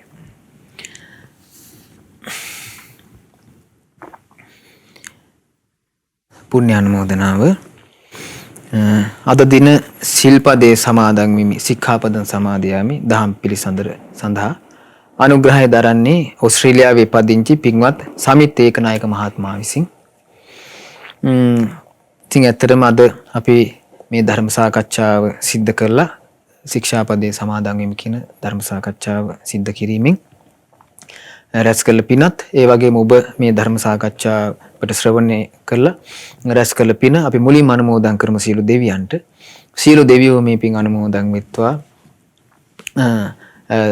ඒ සියලු දෙවියන් මේ පින් අනුමෝදන් වී ඔබ සියලු දෙනාට අප සියලු දෙනාට ධාර්මික ආරක්ෂාව රැකවරණ උපකාරය සලසත්වා. සියලු දෙවියන්ට සූසී ධර්මය අවබෝධ කරගන්නට වාසනාව ලැබේවා. සාදු සාදු සාදු. ඒ වගේම අප රැස් කළ සියලු පුණ්‍ය ධර්මයන් අපි අනුමෝදන් කරමු නමින් මිය පරලෝ යන්ට ඉදුණු ගුණසිරි පෙරේරා සීයාටද ඒ වගේම ජේ ඒකනායක අත්තාටද ඒ වගේම දමයන්තා ඒකනායක අත්තම්මාටද මේ පින් අනුමෝදන් කරන මේ පින් උතුම් බලාපොරොත්තු වෙනවා. මේ නම් සඳහන් කළ ඒ වගේම ඔබ අප නමින් යම්තාම් මේ පරලෝ ගොස් පින් බලාපොරොත්තුෙන් යම්තා ඥාතීන් නැද්ද ඒ සියලු ඥාතීන් මේ පින් අනුමෝදන් වෙත්වා. පරලොව වශයෙන් එය සැපයට පත්වෙත්වා සියලු ඥාතීන් වහ වහ සංසාර දුකින් අත් මිදෙත්වා. සාදු සාදු සාදු. ඒ වගේම අප රැස් කළ සියලු පුණ්‍ය ධර්මයන් අපිට උතුම් බුද්ධ රත්නය ගැන ධර්ම රත්නය ගැන සංඝ රත්නය ගැන මේ සරණ සීලය ගැන අපිට කියලා දුන්නු අපගේ කල්යාණ මිත්‍ර පරම පූජනීය ගුරු දේවතුම ලොකු ස්වාමීන් වහන්සේට අනුමෝදන් වේවා. ඒ වගේ මහමුණ අසුපවාසී සියලු සංඝයාටත් රට ලෝක වාසී උතුම් පිළිවෙතෙහි යෙදමින් වසන සංඝයාට මේ පින් අයිති වේවා. අනගාരികා මෑණින් වහන්සේලාට පැවිදි අපේසක උපාසක උපාසිකාවන්ට මේ පින් අනුමෝදන් වේවා. ඒ සියලු ස්වාමින් වහන්සේලාට ඒ සියලු දෙනා වහන්සේලාට සුවසේ උතුම් ධර්මය අවබෝධ කරගන්නට වාසනාව ලැබේවා. සාදු සාදු සාදු. ප්‍රධාන අරමුණ හැටියට සඳහන් කරනවා සුජීවත්ව සිටින සනත් ඒකනායක පියාණන්ටත් මෙත්තා ඒකනායක මෑණියන්ට සීලවති පෙරේරා මෑණියන්ට පින් අනුමෝදන් කරන්න. ඒ දෙමව්පියන්ට මේ පින් අනුමෝදන් වේවා. මේ රැස් කළ පින ආනුභාවයෙන් බුද්ධානුභාවයෙන් ධම්මානුභාවයෙන් සංඝානුභාවයෙන් දේවානුභාවයෙන් ඉසිරු දෙනා නිදුක් වෙත්වා නිරෝගී වෙත්වා සුවපත් වෙත්වා දීර්ඝායු සම්පත් ලබත්වා උතුම් කල්යාණ මිත්‍ර සත්පුරුෂ ඇසුර තුලින් උතුම් ධර්මයේ ඉගෙන ගන්න ධර්මයේ හැසිරෙන්න වාසනාව ලැබේවා. සුවසේ සංසාර දුකින් අත් මිදෙන්න ඒ සෑම දිනාටම වාසනාව ලැබේවා. සාදු සාදු සාදු. ඒ වගේම රැස් කළ සියලු පුණ්‍ය ධර්මයන් දායකත්වයේ දරූ ඒ ඕස්ට්‍රේලියාවේ පදිංචි පින්වත් සමිත් ඒකනායක මහත්මයාට අනුමෝදන් වේවා. මේ පවුලේ සියලු දෙනාට මේ පින් අනුමෝදන් වේවා. ඔබ සියලු හිත මිත්‍රාදීන්ට ඥාතින්ට මේ පින් අයිති වේවා. සියලු දෙනා නිදුක් වෙත්වා, නිරෝගී වෙත්වා, සුවපත් වෙත්වා. මෙලොව දියුණුවටපත් වෙත්වා, පරලෝ සුගතිය සැලසේවා. සුවසේම සංසාර දුකින් අත් මිදෙන්න වාසනාව ලැබේවා. සාදු සාදු සාදු.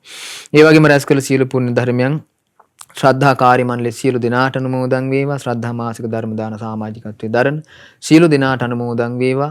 ඒ වගේම මේ ධර්මයේ ශ්‍රවණය කරන සියලු ඔබ දෙනාට පින්වතුන්ට අනුමෝදන් වේවා. සියලු දෙනා නිදුක් වෙත්වා, නිරෝගී වෙත්වා, සුවපත් වෙත්වා, දීර්ඝායුෂ ලබත්වා. උතුම් කල්යාණ මිත්‍ර සත්පුරුෂ ඇසුරම සැලසේවා.